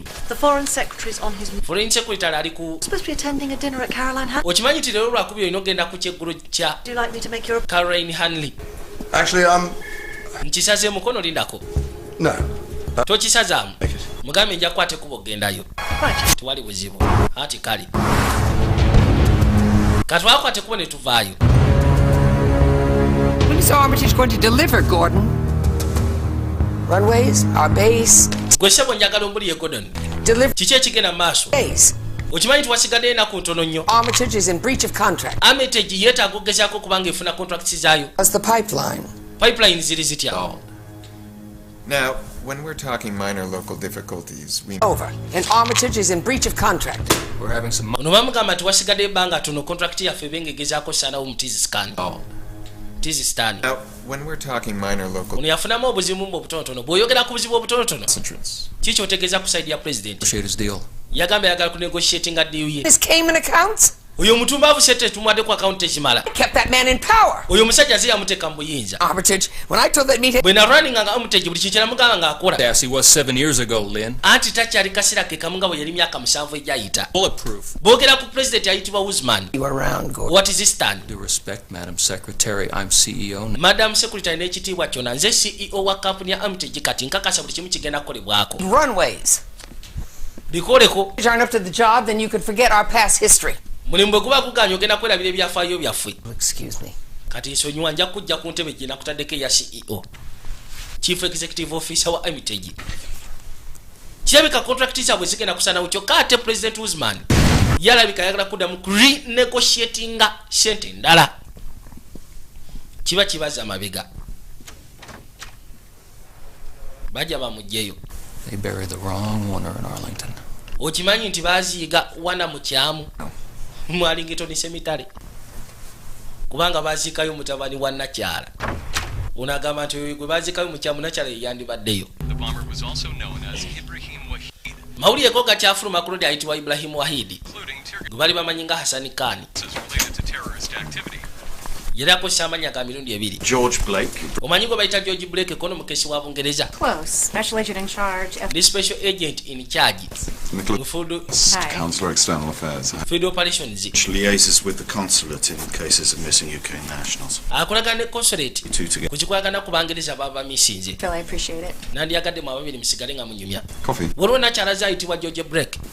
Kolirefu byaya akwasaganya ku bintu by'abantu baba babuze. In Fairmont County, pathologist reckons he's British. Waliwo mayiti gye twashikanye mu Fairmont. Fillings. Fairmont County. Fairmont County. Ninga kyebika mu Ngereza. With a tattoo on his butt reading made. Yabadde alina tattoo katofaali k'essebo. And I take it by your presence. Kati kirabika gwe okujjako wano kiraga nti teyaguddeyo bugwi.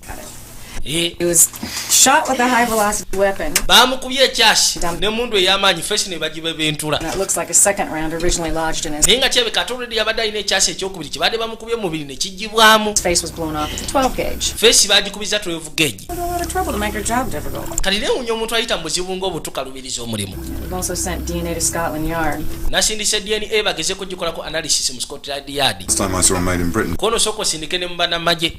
Biseera bisinga abantu babeera ne tatunga ezo babeera mu maje. Okay. Twada kukomera. Musatu bamutekako akapingu.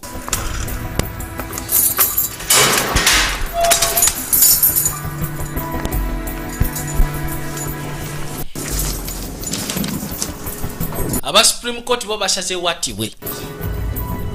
Gende Kalaba.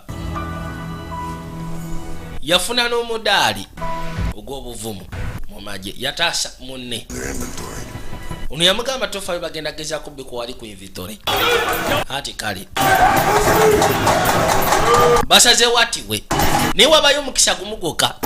Kasita abanga asobola gezaako presentinga case ye maaso ga 16th. Pardon board. 4 days from now. Ono yamugamba nti governor asaze watiwe. In phase 2 of Death Watch. The state governor has set the date for your execution for midnight on the 16th, 4 days from now. Lodi musatu bamugamba State governor amazogezaako fulumya olunaku lwagenda okuttibwa 16 mukaga ogw'ekiro. You notified the prison authorities. Era nga bamugamba kati ali ku phase 2 eya death watch ye. Yes. Kumuyisa bamulekeze erudda. Naye nga ye yali agamba tegumusinga. Kitu teyakikola kye bamugamba kyokutta abaana ababiri abawala. You will be taken to X-Wing. Ogenda atwalibwa. A guard will remain outside mu X1. Bagadi bagenda kuba bakuuma ebweru 24 hours. Contained. Legal visits, however, will now be contact. That's all, Mr. Gardner. Kyekyo kati enyinza okugeza kugamba Mr. Gardner.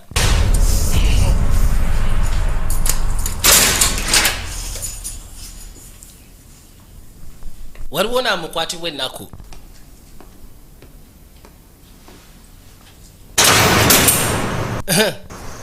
Mama yuno.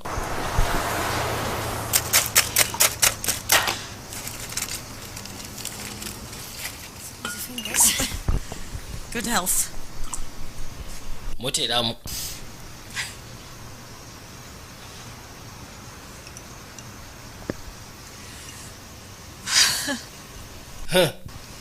I feel a bit guilty. Butufu mpuliyanga gwe gushinga. Drink when Luke's inside. Kwegamba ogenda maaso n'okunywa nga Luke ali munda. To Luke. Tunywe mukulu lwe. Togwa amaanyi. One of the things I miss. Byebimu ku byenshinga omusu bwako. Luke always brought me a bottle of juice. Yatiranga okundeetera ecupa y'aka drink buli gye yavanga. Sounds like he loves his mum. Kyebeka yali ayagala nnyo maama we. He gives off like it's really hard. Kwegamba alinga agamba nti obulamu buzibu era nga kyo kiyinza obutakola. Did you see much of him after he left the army? Wamulaba nnyo ng'ali mu magye What's it like? oba bwe yaviira mu magye. I've got postcards. Agamba teyali musufu wabula yasindikiranga postcards buli we yagendanga. Indonesia, Cape Town, mu Cape Town, Pakistani, Dubai. How could he afford to travel so much? Yajja atya okuba nga atambula nnyo. Construction worker. Sente yazijjanga wa. Stuff like that. Ng'agamba nti yali muzimbi. Kola biddo matsi. He did. Kale bwe yateranga okukola. He always was a restless soul.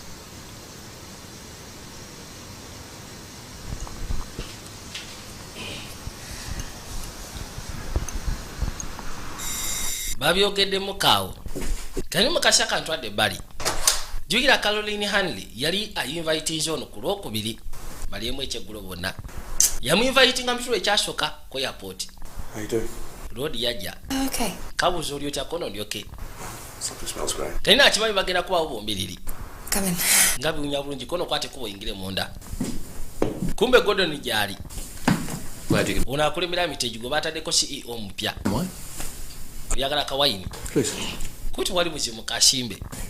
Nga bakamusimba. Lwaki tugenda maaso n'okuyita mu bino byonna. Ne bayitawo baamuleeta erudda. Agenda okuzza amaaso okwekanya nga nejje mu kisenkere yagyali. Mmwe.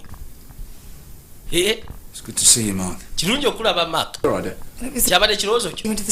Anti yengeri gye nabadde esobola obateekamu mu embiri. Bw'oba waakuwogganawogganira nze. It is just one of the companies I advise on Central Asia. Nothing to They have been Bannange. Kyrgyzstan for over 8 years. They are not a corporation that Yamugamba nti tewaliwo corporation egendagezaako okufuna musenga Usman asigala ku bukulembeze. Yeah, we're making big bucks for the U.S. Tetugaanyi Amity ebadde egezaako okufulumya sente nnyingi eri US. And right now, my contacts in Korea. Wabula kati kontakiti zange kiŋŋamba Usman agenda funa aba best friends okuva eri abantu abalala. We appraise its allegiance to Usman. They should be talking to the democratic opposition movement. Waliwo ayitibwa Ishan ayinza okugezaako tuyamba n'agezaako okwogera eri administration ya America ne bagezaako okumanya Usman byakola. James has been in regular contact with him. James abadde mu regular contact ne Lodi ayitibwa Ishan. a few people he trusts. Bantu batono nnyo basobola okwesiga musaala twali mu buwaŋŋanguse. Good discussions with the U.S. administration, but Twandyagadde okugezeeko okudisikasinga ensonga zino ne US administration wabula kosobola ogiblockinga wekka bireme kumanyika. Is your brother-in-law? Okimanyi nti mukoddomiwo Ex-diplomat. nze ndi munywa mwenge. You are in a unique position to get. Gwali mu kifo ekyenjawulo asobola okugezaako omuleeta n'asiikana administration ya America. And we support President Usman. Nze ndi ku gavumenti ya Bungereza era tusupportinga President Usman. You're coming over here and you're worried about your position. Abantu bali mu buzibu kyokka gwofa ku kifo kyo. Yayitawo buyisi. You'll excuse me if I don't. Munsonyiwemu bannange. please talk about this. Bambi sokoleke Mark. Mark sokojje. Dare you do that? Naye oyinza otya okunkola kino? You were badly wrong once. You're closing your eyes again. Okimanyi nti omulundi ogwasooka wabikka amaaso ku ebyo byali bituuka mu Tizistan. President of Kyrgyzstan, Ishan or Usman? It's not a Kati ani gwe gw'oyagala agezeeko okufuga ensi ya Tizistan? Otaaga Ishani oba weetaaga Usman? Saida was murdered. And if Saida yattibwa have shot him too. era naye kataba mukube ebyasi. Tewaliwo bukakafu bukakasa nti Usman yabirimu. If you can't show me any respect, at least have something a dead wife. Alice olina omukazi eyafa. Oyinza okugezaako okuwa ekitiibwa mu nsonga zino. I remember when you had a soul. Nzijukira walina omwoyo omutuufu nga tukyali ffenna mu Tizistan. Thing to do. Obuzibu obuliwo Right. ebiseera ebisinga gwe tukimanyi nti ekintu ekituufu okukola ate si kyekirungi okukola. Kwegamba ekintu ekirungi okukola si kyekituufu okukola. Ebyo ebintu bye mwakola ne mugezaako okulonda Usman bye bibatuukiridde kati kamulabe. Bali bagamba Usman ave ku bukulembeze bwa Tizistan wabula ono agamba nti nze ngoberera ki kigenda maaso nakubaawo. Ndi ku gavumenti ya Bungereza tusupportinga president aliko baligimu eriko. Waliwo ayitibwa Ishan Brozovic gwe baagala okuleeta. Bano bagamba abantu bambi eddembe lyabwe balirinyirira. Oli owa Mitigi Corporation yagamba nti Road we byatuuse yaganye n'okusaininga contract yaabwe ng'agamba nti beetaaga okuddamu okulinegotiatinga. Usman kyokka ate bamuteeka ku bukulembeze. Road kyabika tagenda kukola kye twetaaga. Bakubidde McIntyre, Charles McIntyre akulembera CMC sekiwa operations ka private military contractor.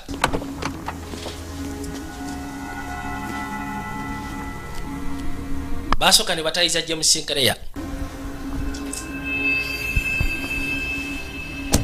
n'akwata ekkubo kyava atula mu gaali. Is there no other way? Tewaliwo ngeri ndala gye tusobola gezaako kikolamu. Twakwata ekkubo ne tudda ebbali.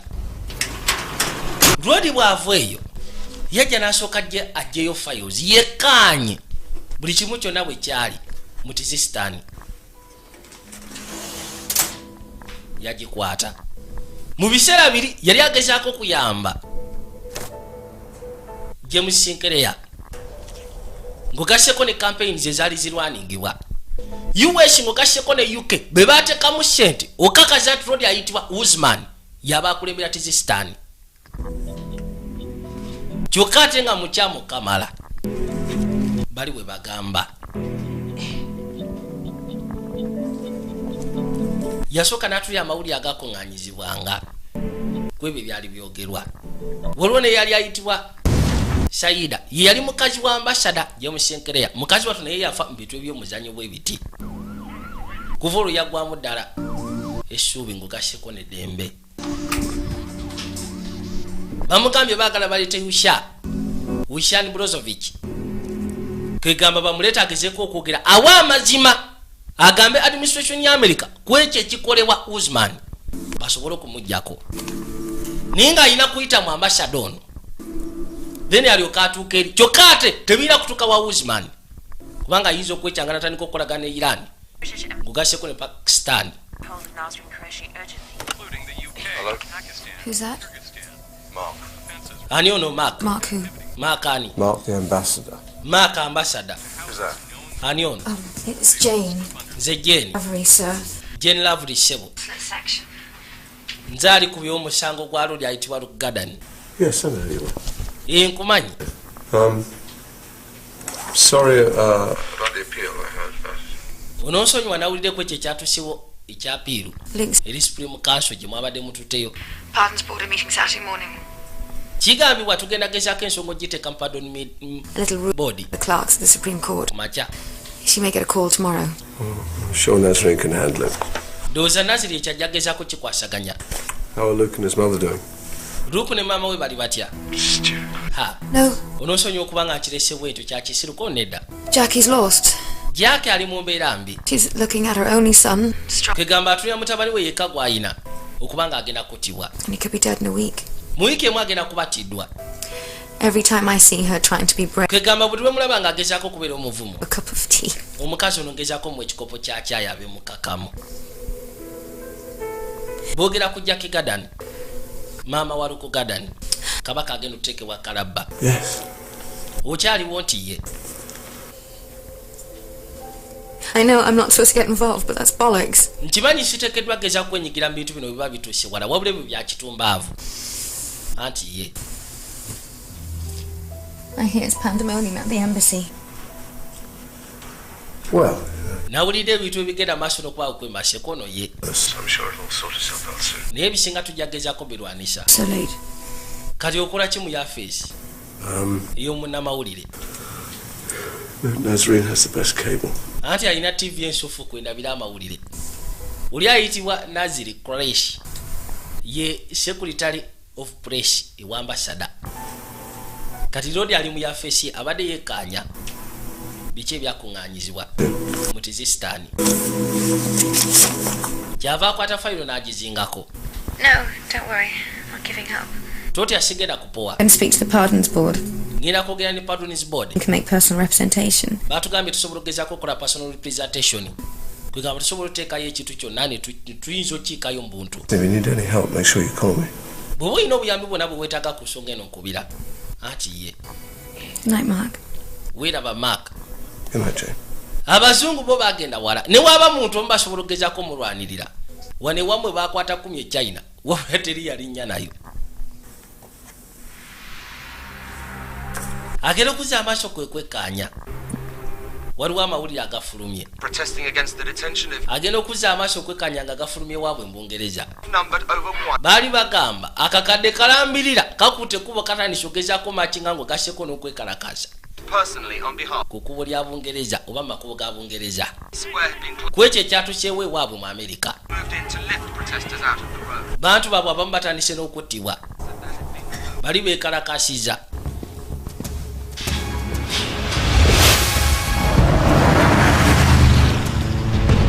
Motoka yaguka mu kaseera ako.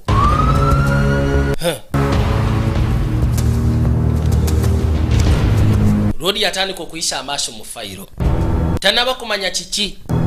Bano abagambibwa ba security committee kye basazeewo. Genda okuza amaaso nga Capitol Hill yino wano. Yalina okwate kuba akole ambush erina kyalo ono chairperson wa committee egenda otuula. Appreciate being ambushed, sir. Ayitibwa Mandelin Cohen. Ati sisimanyi okuntomera. Kubanga nyina gyenzira kono kankuwerekere. Ayagala amuteeke ku side ye kwegamba bwe batuukeri okudiscussinga ku nsonga eno abantu babenga bateebwa. We are in the face of attack. Ono agamba nti komiti yamaze okkizuula nti tulirumbiddwa. It would allow you to lock up more than 10,000 UK citizens. Someone housed that bomber. Kati muli beetegefu ogezaako siba abantu ne bana bamutwala ogumu ogwaba tuuze ba Bungereza. Welfare of US citizens. As it should be. Kye tulina osooka okukakasa nti abatuuze ba Amerika bo balyoke. The three largest corporations employing over 2 million Okimanyi nti waliwo corporations 3 to supply neno kamala zigenda maaso n'okwemployinga abakozi okubajja no bateeka mu mbeera ey'ettabu. with the US. If fellow Muslims are being rounded up simply on the grounds of religion. The next time Bamusirimu zibangi bwe mukwatidde ku nsonga y'ekisiru mujja kuba mufiirwa ekonomi yammwe ejja tandika ogwa. Personally, bajja kuba tebakyakkiriza kuleeta eno mafuta. Your industries in California go bust. If God forbid the Middle East stops supplying America with oil. Okimanyi nti Middle East ejja tandika okulekeraawo okusapulinga America ne oil. Are you questioning my motive? Simanyi otandise ogezaako okwemulugunya motivu yange. Citizens. Nkakasa abantu bange kubeera safe. Through this act, where does it end? Kino bwe munaakisindikiriza kigenda kukomawa. In America? Abasiraamu, Abakatoliki, Jews? n'Abaju. Jjukira akaju. You're well aware of the Reichstag fire decree of 1933. Gwe tojjukira biki ebyatukawo mu 1933.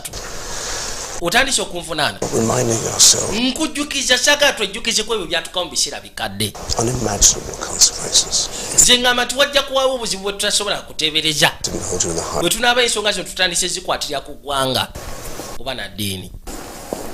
Nkusaba ensonga eno gitula mu butunuzi. Baamugambye akubuuka kwata obubi bwe. Ke kati ya pasoni kasekubita komite egenda okutuula. Bw'okakwata obubi kayinza okukuluma. Ne batateebwa okumala emyezi nga 8. Naye bw'oba okakute bulungi tumanyi oyinza okufuna omukisa. Nga bagamba FBI, Forensic Laboratory, Washington DC, Kabaka yajja. Ono yayitibwa Nick.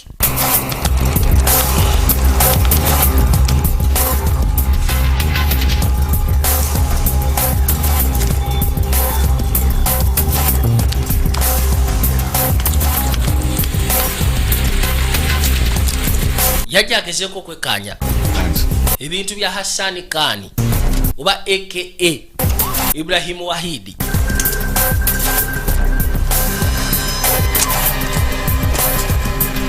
Bale bagenda maaso n'okwekkaanya ebyo bye bamukuŋŋaanyizaako. Kwe kubaako byanoonyereza. Bw'amaliza n'akwata ekkubo eyo n'avaayo. Tali yajja ebbali ate mu yafeeseemu. Kwe kutandika otunula mu flight reports ez'enjawulo. Alina kyagoba mu mpolampola essimu yavuga. Kwe kujja agikwate. Brocklehurst. Yeah, special. Brocklehurst. That is a special agent, George Breck. Defense lead, we were able to get a positive ID on that body. Tusobodde ogezaako okufuna positive ID ku mayiti gye twashikanye mu Fairmont County. Royal Marine served 3 tours. Rodi yali ayitibwa Richard Lawson. 6 months ago. Yali asaviizeko majje ga Bungereza. Glad I could be of assistance, George. Nagambye okebere mu majje kyasanye okubanga nasobodde okuyamba. Ever entering the US. Naye ate ekineewunyisire waliwo likodi ekakasa nti yali ayingiddeko mu America. Minus his face on the end of a West Virginia. N'ekirala line, you know. kijja kityo okubanga namusikanye eno gye bavubira nga talina face nga bagisekudde ekyasi. My pleasure. Okay. Bye. Kale tujja kuddamu. Kayitibwa ka George Breck kakolera FBI. Ke kakute ku musango gw'amaiti basikanye eno mu mazzi. Naye nga bagizudde yali ya Mungereza munnamagye. Tewaliwo likodi ekakasa nti yali azzeeko mu America. Kyokka ate yabaddemu. Ate nga mufu. Katonda abalina byayisaamu amaaso kyava alengera. Yakwate kubo najja. Break, Paul. Private arms sales or leases from Njagala ogezeeko okunyamba ku ba private arms sales. Abalina lease etunda ebyokulwanisa. month or two. kegamba abantu abatunda ebyokulwanisa ate nga waliwo yatumiza ebintu ku small scale. Do any private military contractors have a base in West Virginia? Waliwo ba private military contractors abalina ka base mu West Virginia. Kimanyi kiri kimu kyokka nti eyo eringa training facility mu Kezia. Okay, najja ateka mu computer kubanga bayiti bagisikanye eri ku mugga kyokka ate road yali munnamagye wa Bungereza.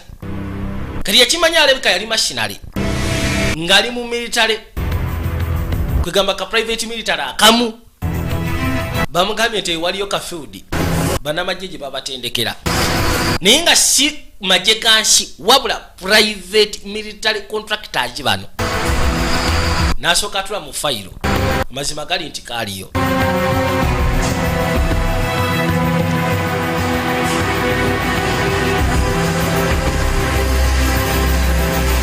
Bagenda maaso n'okwetegeka waliwo ekimotoka ekyakwata kubo ne kifuluma kuliko okusirinda ogunene okukamala emabega twadde erina kyala Jane Lovely yajja asika ne Luganda nato ogwokubiri kubanga balina omukisa gumu ogusigalidde balina okupresentinga kesi yabwe mu maaso ga pardon board ate nga guno guliko omukisa nti basobola okugezaako kukikola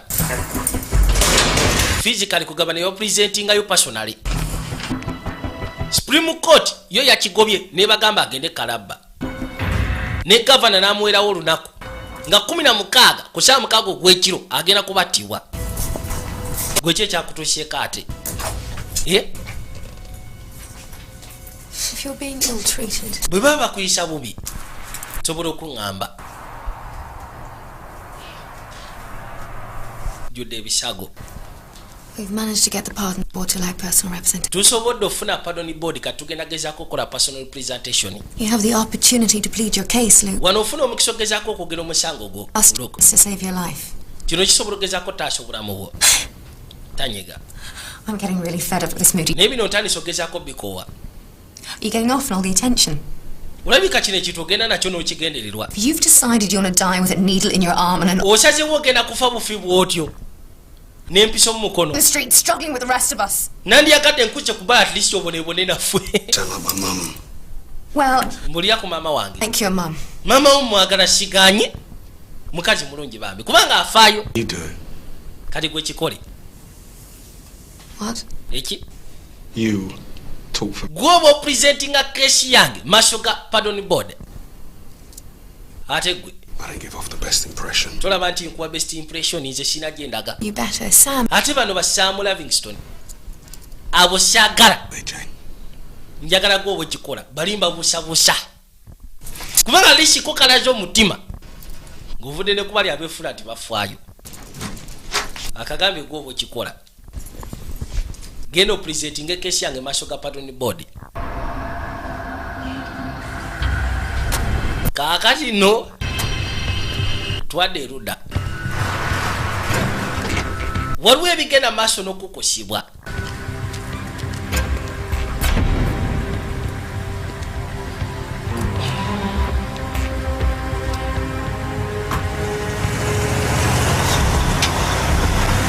Kyokka bitwalibwa bannamagye.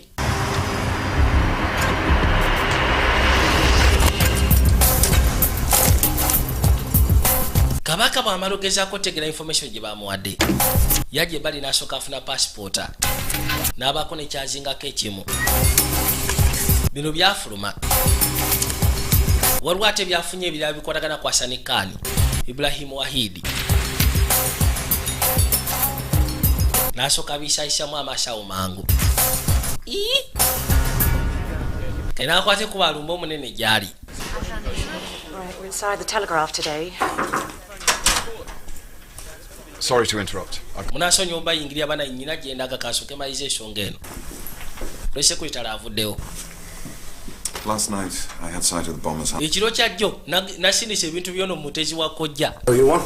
Nyina information gye nafunye. Correspondence to known and suspected militant groups. Pages of Islamist literature and Kyrgyzstani. Kigambibwa talina connection ku bannamagye bonna. Esther, 1981, the son of Central Asian immigrants. He just... Yazaalibwa waffe mu linnya lya Hassan Khan mu kibuga kya Leicester.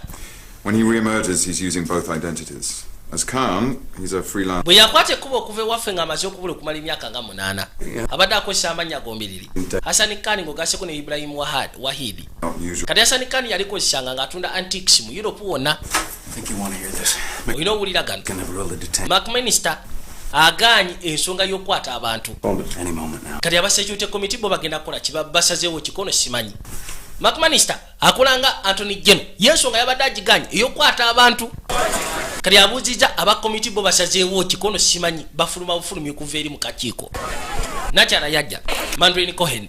The Homeland Security Committees of both houses are ever mindful of their duties to protect the citizens of this country. Yabagamba nti Homeland Keep the land we bagezaako kakasa nti abantu bakeepinga safe n'ebisigadde nga bwomanyi. that may impact on our freedoms in the future. Wabula kyo kye tugenda maaso n'okukola kiyinza okuleeta okutyabula eddembe lyaffe gye bujja maaso eyo. Detention of persons based solely on abantu tebateekeddwa kukwatibwa na kudetainingibwa nga tusinziira ku ggwanga mpozi mugasseko n'eddiini. We propose checks. Era kati kye tugamba tugenda kukola checks. Leaving the US to be tightened. Ono yawulira obusungu. Procedures for visa applications. Cowards. Abatiitizi bano ku mbaavu 30 minutes bwe bagenda zita. On all flights to be reinstated. Nyonyi zonna bazikiriza ziddemu zibuke zigenda mu Ngereza. Ono olulumba lwe yakoze ku Madeleine Cohen chairperson wa Security Committee Board. Okay. Sebo yataddewo effect y'amaanyi. Accommodation. Kubanga yamugambye singa musindikiriza ensonga eno mumulooza kinaakomawa. Consul. Basiramu bakutte bakatuliki abajju jjukira ebyawo mu 1933. Nyino genda. Bonna bateereddwa ebibiri abadde bakwatiddwa. Yakwate kubo yeyongereyo. Deputy we ayitibwa Firu yassa n'ekikkowe lubadde lutalo kwega abantu ebibiri tekuba muzannyo.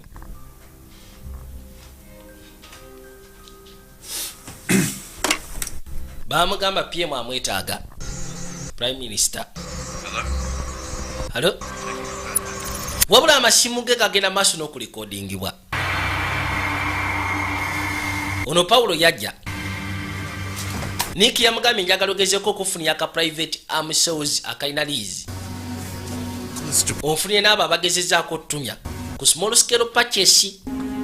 Katono yamuleetera draft nga waliwo jjame yakoze order okugula ebisi.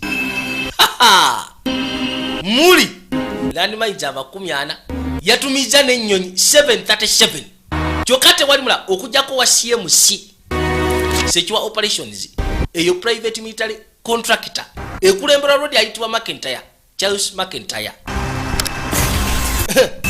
Bwe buzagenda bikozesa ki yatumiza ebyokulwanyisa mu didi laba ekiri eno balina bye batandise opangulula mulimu ne kanista za gas.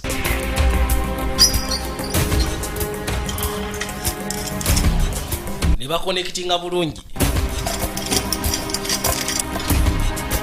Yajja asike bwasika yakutwa bukutusi kemiko n'emukuba yayitawo paka kutaka ne baggalawo. Kayino kemiko si ya muzannyo.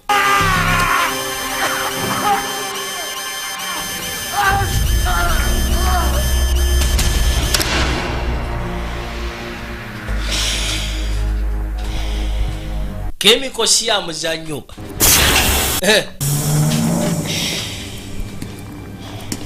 Ono yasooka n'akwate kubagezeko okwekkaanya badde mukozi munnaabwe yamukuba n'ekyasa omumaliriza yafande mwennyini tanaba kumanyika.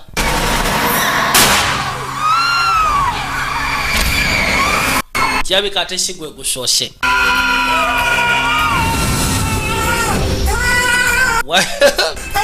Unaamulosera omulota yakuba emiranga. Take it easy. Why chikwate mpola?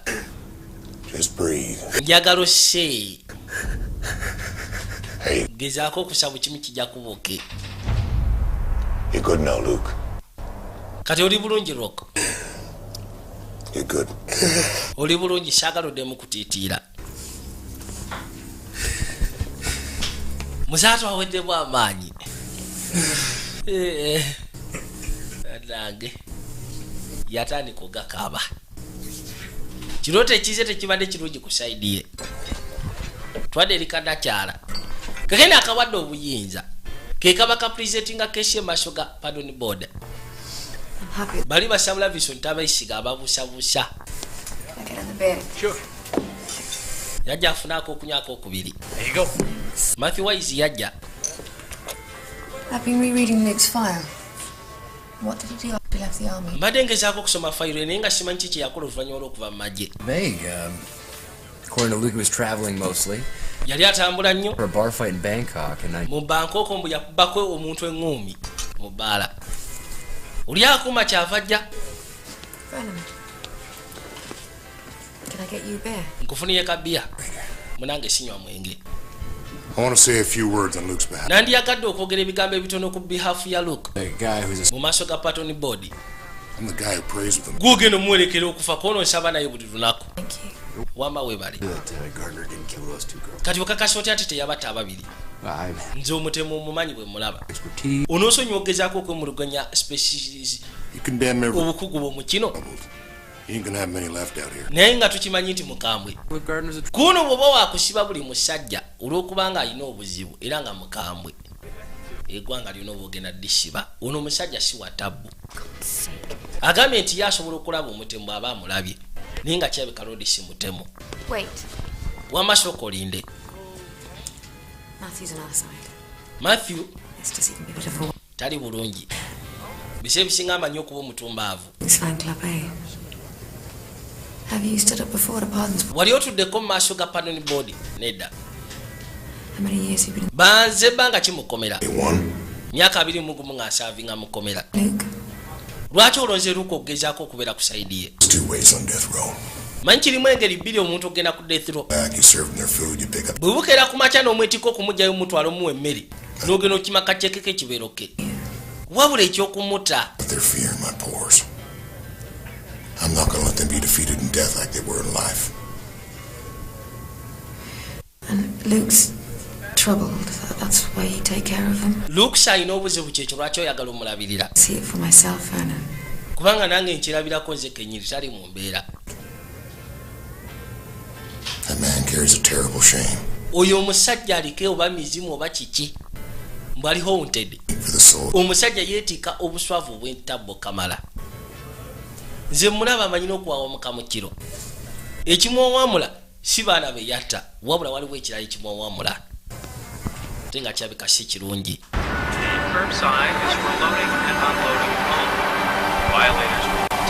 Kayina otwadde ebbali.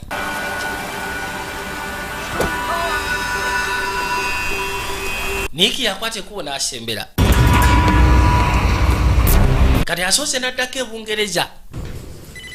Twadde erina kyala Caroline. Hanley. Kwe kujja akwata olukomo. Hello? Mark. Nze Mark. Returning your call. Mbadde nziramu ssimu yo nasikanya message. I want to apologize. Nabadde njagala kwetondera. Wambushi gye baamukolako. Ye musenkereya. Gordon idea. Don't blame James. Nako. Nga bamugamba agezeeko okuleeta Lodi ayitibwa Ishani Brozovic. Asikana administration ya America. You and Gordon together, eh? Ekitegeeza gwe ne Gordon muri mwenna. Only been a few weeks. Tumaze wiiki si ffenna. So, kati propositioning me the other night. Proposition gye wampe kyo kyaluli musimanyi oyagala kusula nange. Kind of plan? Wali oyagala kunteeka mu pulaani. Kiki wali olowooza? Great to talk to. Nti bwe neebaka naawe kijja kuneetera okuleeta Ishani Brozovic asiikana America. Caroline.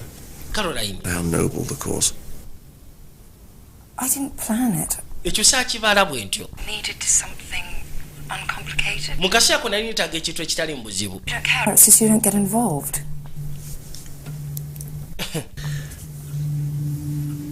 Have they said when you can take your father's body home yet? Balina kye baayogedde ku mayiti ya kitaawo. Nedda. Masimu ga Lodi bagawulira. Well, if you need any help, bw'oba olina obuyambi bwe weetaaga, don't hesitate to call the consulate. teweesika okubira kasolaawo. Kale kalowooza akayakagamba teweesika okunkubira. Wabula teweesika okubira kaso tuddamu n'onkubira essimu kwegamba. Si bwe ennaku zino kabeera ne Gordon. Hey. Why? Pat? Maze opaakinga. Yeah. Kagambye oli wali oyagala kusula mu kajjogoli. Cancel. Mala okwebakanawo matize nsimanyi nete Ishani Brozovic ajja shikani administration ya America. Ajibuliyenga Usman wali owetabo mu Tizistan. Kamugamba si kye kyali ekibalo. bafubanga bwe basobola bagezeko kakasa nti Usman ava ku bukulembeze. Twada ku Heathrow Airport mu London. Nick waliwo ekimulesha eno waliwo kyayagala okugezaako kwekkaanya akakasida okuza ku report gye yafunye wabula nga yakitegere nti aba CMC sekiwa operations ka private military contractor balina kye babala batumiza ebisimu didi ninga bagenda bikozesa ki balinga bagala okutandikawo kasimorowo njagala olaba etabbo yajja ne peke n'amaka agamu mwe yatuukira laba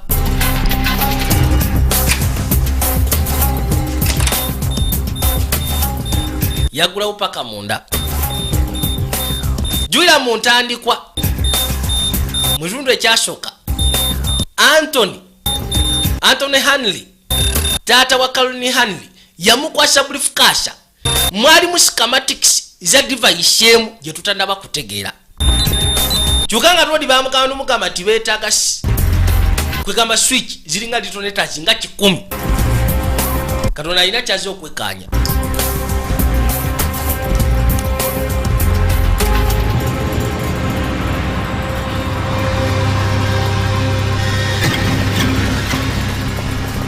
Kaino kasera kekamu nina chala kote kubo kujja Bungereza. Caroline Hanley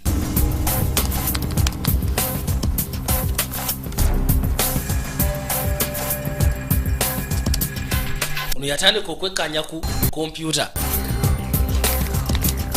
nabi atandise okugezaako ku downloadinga ali mu apartment ya road Anthony Hanley ey'omu Bungereza njagala wekkaanye kyokka kyebeka nina kyajja akwate kuba okujja vudde mu America ze mu Bungereza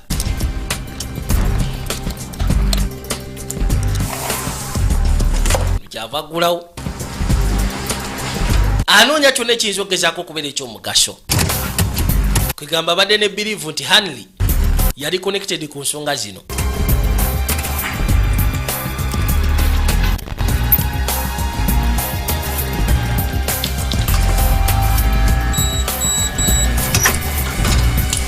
Yagulawo kasefu akali wansi eno n'abaako byatulatunamu waliwo files yagwako eziriko centers mwe muli schematics ya device eri n'agiraba kyava byetika byonna n'abiteeka mu kasawo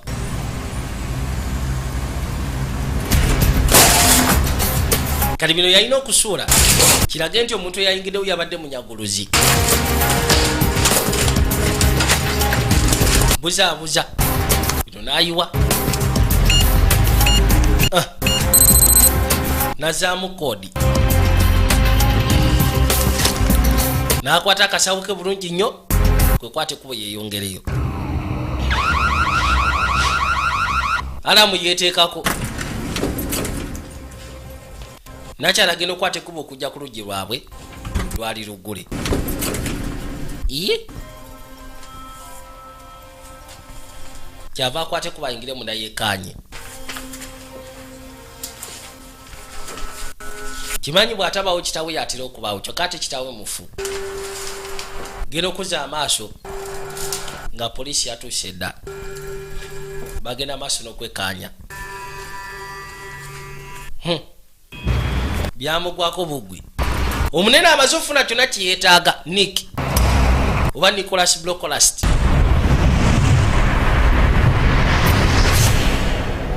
twada Washington DC mu America simu yavuga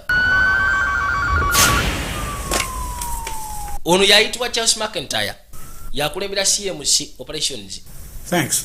Kali webali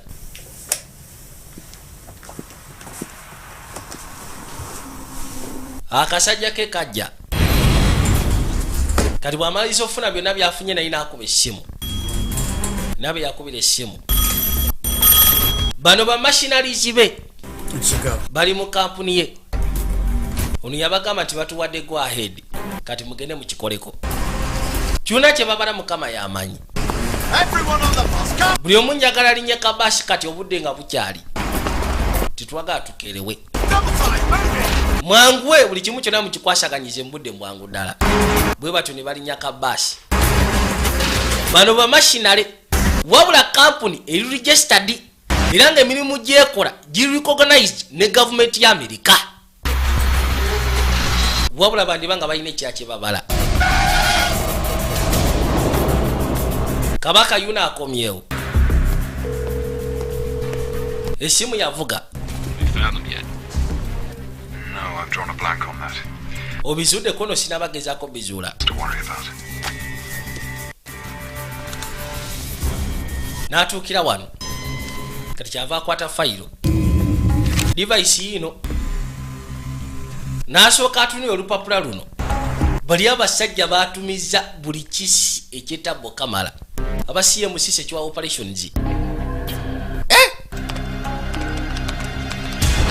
kati kyeyakola ogezaako bisabotage ng'obulungi yabiteeka mu kompyuta n'abaako bya drafting ebirala kabashi kakano kasembedde kajeruda kana kaliko basoja balina ekisaawe ekimu ko batuukira jukira ku lipooti gyabadde atunulira mpozi kukashyeko n'ebintu ebyatumibwa ebirina ogezaako okuweerezebwa aba CMC ebyamagye mwalimu n'ennyonyi 737 yeeno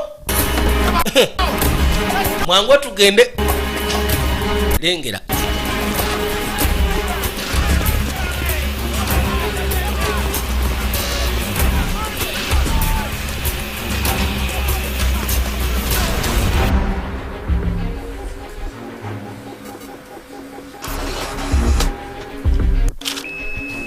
kati bye yali afunye yakwate kubo n'agezaako bifa kashingira kano ka FBI special agent George Break bwe kabiyisaamu amaaso ne kabyekkaanya kamanyirawo tabu yennyini yabikasindikidde naye nga tadiddeko ndagiriro yo babivaawo babivaawa naye nga bikasindikidde n'akwata ekuba okudda kyava ggulawo boyfriend yaliyo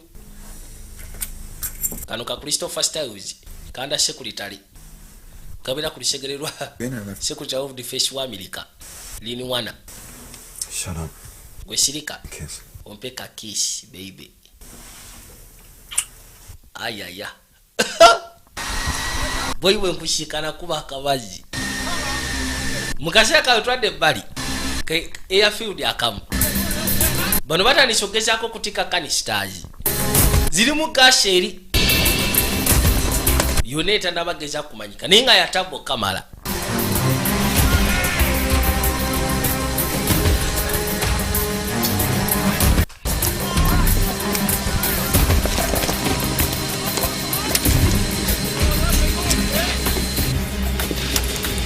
Right. How long? 10 minutes. You got to go? Yeah. tubuzayo banga chikole dakika 10 oli mwetegefu ogenda ati buterevu. Go ahead. Over. Yes, Maryland Tower requesting take off. Ha. Waliwo ebimotoka ebyajja ne bitandisa okugezaako bazingako. Uli yalaba kimotoka n'asooka yeesika. FBI mukawashi. Ha. Gano magye. Yashi ne bitandika. Wewe. Afanda panuye. Yuna atandika. Laba tabu. Bino byeshaka kahebwe kunjingako. Abashigadde bapuwa. Temukuba mukakane wanchi. FBI ebazinjeko.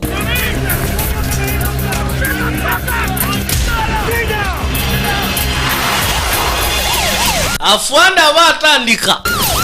Nibasoka bamuzingako. Gweshebo kakana. Bana itemuta namwe. Yaira kupoa upoi. Nibanyweza. Nga nachara kwali George Break, special agent George Break. Esimu yavuga mashakati g'ekiro. Ono kyava gikwata. Christopher Styles. Hello? Ala. Aline kaboyi ke muliri. I'll be in the office in 20 minutes. Ngenda kujja mu office mu dakika 2. Bamukubide simu ku kiguddewo. Kumbe Nick akimanyiko. Kubanga yasindise obubaka eri George Break. Kyava akwata olukomo. tino mukashaka ntwadde eri road Mark Brydon ambassador bamukubira essimu. Of the 24 men arrested, 18 abasajja 24 abakwatiddwa 18 babadde Bangereza. US Customs Operation, 1 fatality. Abeefubyayi be babakute omu ye yatiddwa. We're about to board Abeefubyayi babiri balumiziddwa. 37 transport plane. Okimanyi nti badde balina ennyonyi 737 nga gye bagenda okukozesa otambuza buli kimu kyonna. Babadde balina ebisimu didi. These guys were to fight a small war. Ebisi badde balina badde nga abetegefu gezako okulwana ka small war. The FBI had a tip-off about illegal arms. FBI waliwo yagiwadde nti waliwo atambuza ebisi. We were doing with smuggling. Kati muntu kyayinza okusimagolinga ebisi ng'ebyo. Kuno ba private military contractors bayinza okukikola okusimagolinga arms ng'ezo. Their flight plan says they are en route to Kyrgyzstan. Badde bagenda mu Kyrgyzstan. Gone. Ha. The worst yet. Ekibiina ekiriwo 10 cylinders of epichlorohydrin. babadde balina silinda 10 eza epichlorohydrin. Yeah. Oyo takozesa mu industry nti ye. It's also the principal ingredient of nerve. Niye bagamba nti ye principal ingredient ya nerve gas epichlorohydrin ye chemical ekyasiza okubeera ey'amaanyi mu kuformingawo ekiyitibwa nerve gas. Call everyone in. Njagala okubira abasigadde bonna nga Washington DC tebanaba kuzuukuka. Katonda wattu kino ekiguddewo kika Nick kyonna kyabala Mukama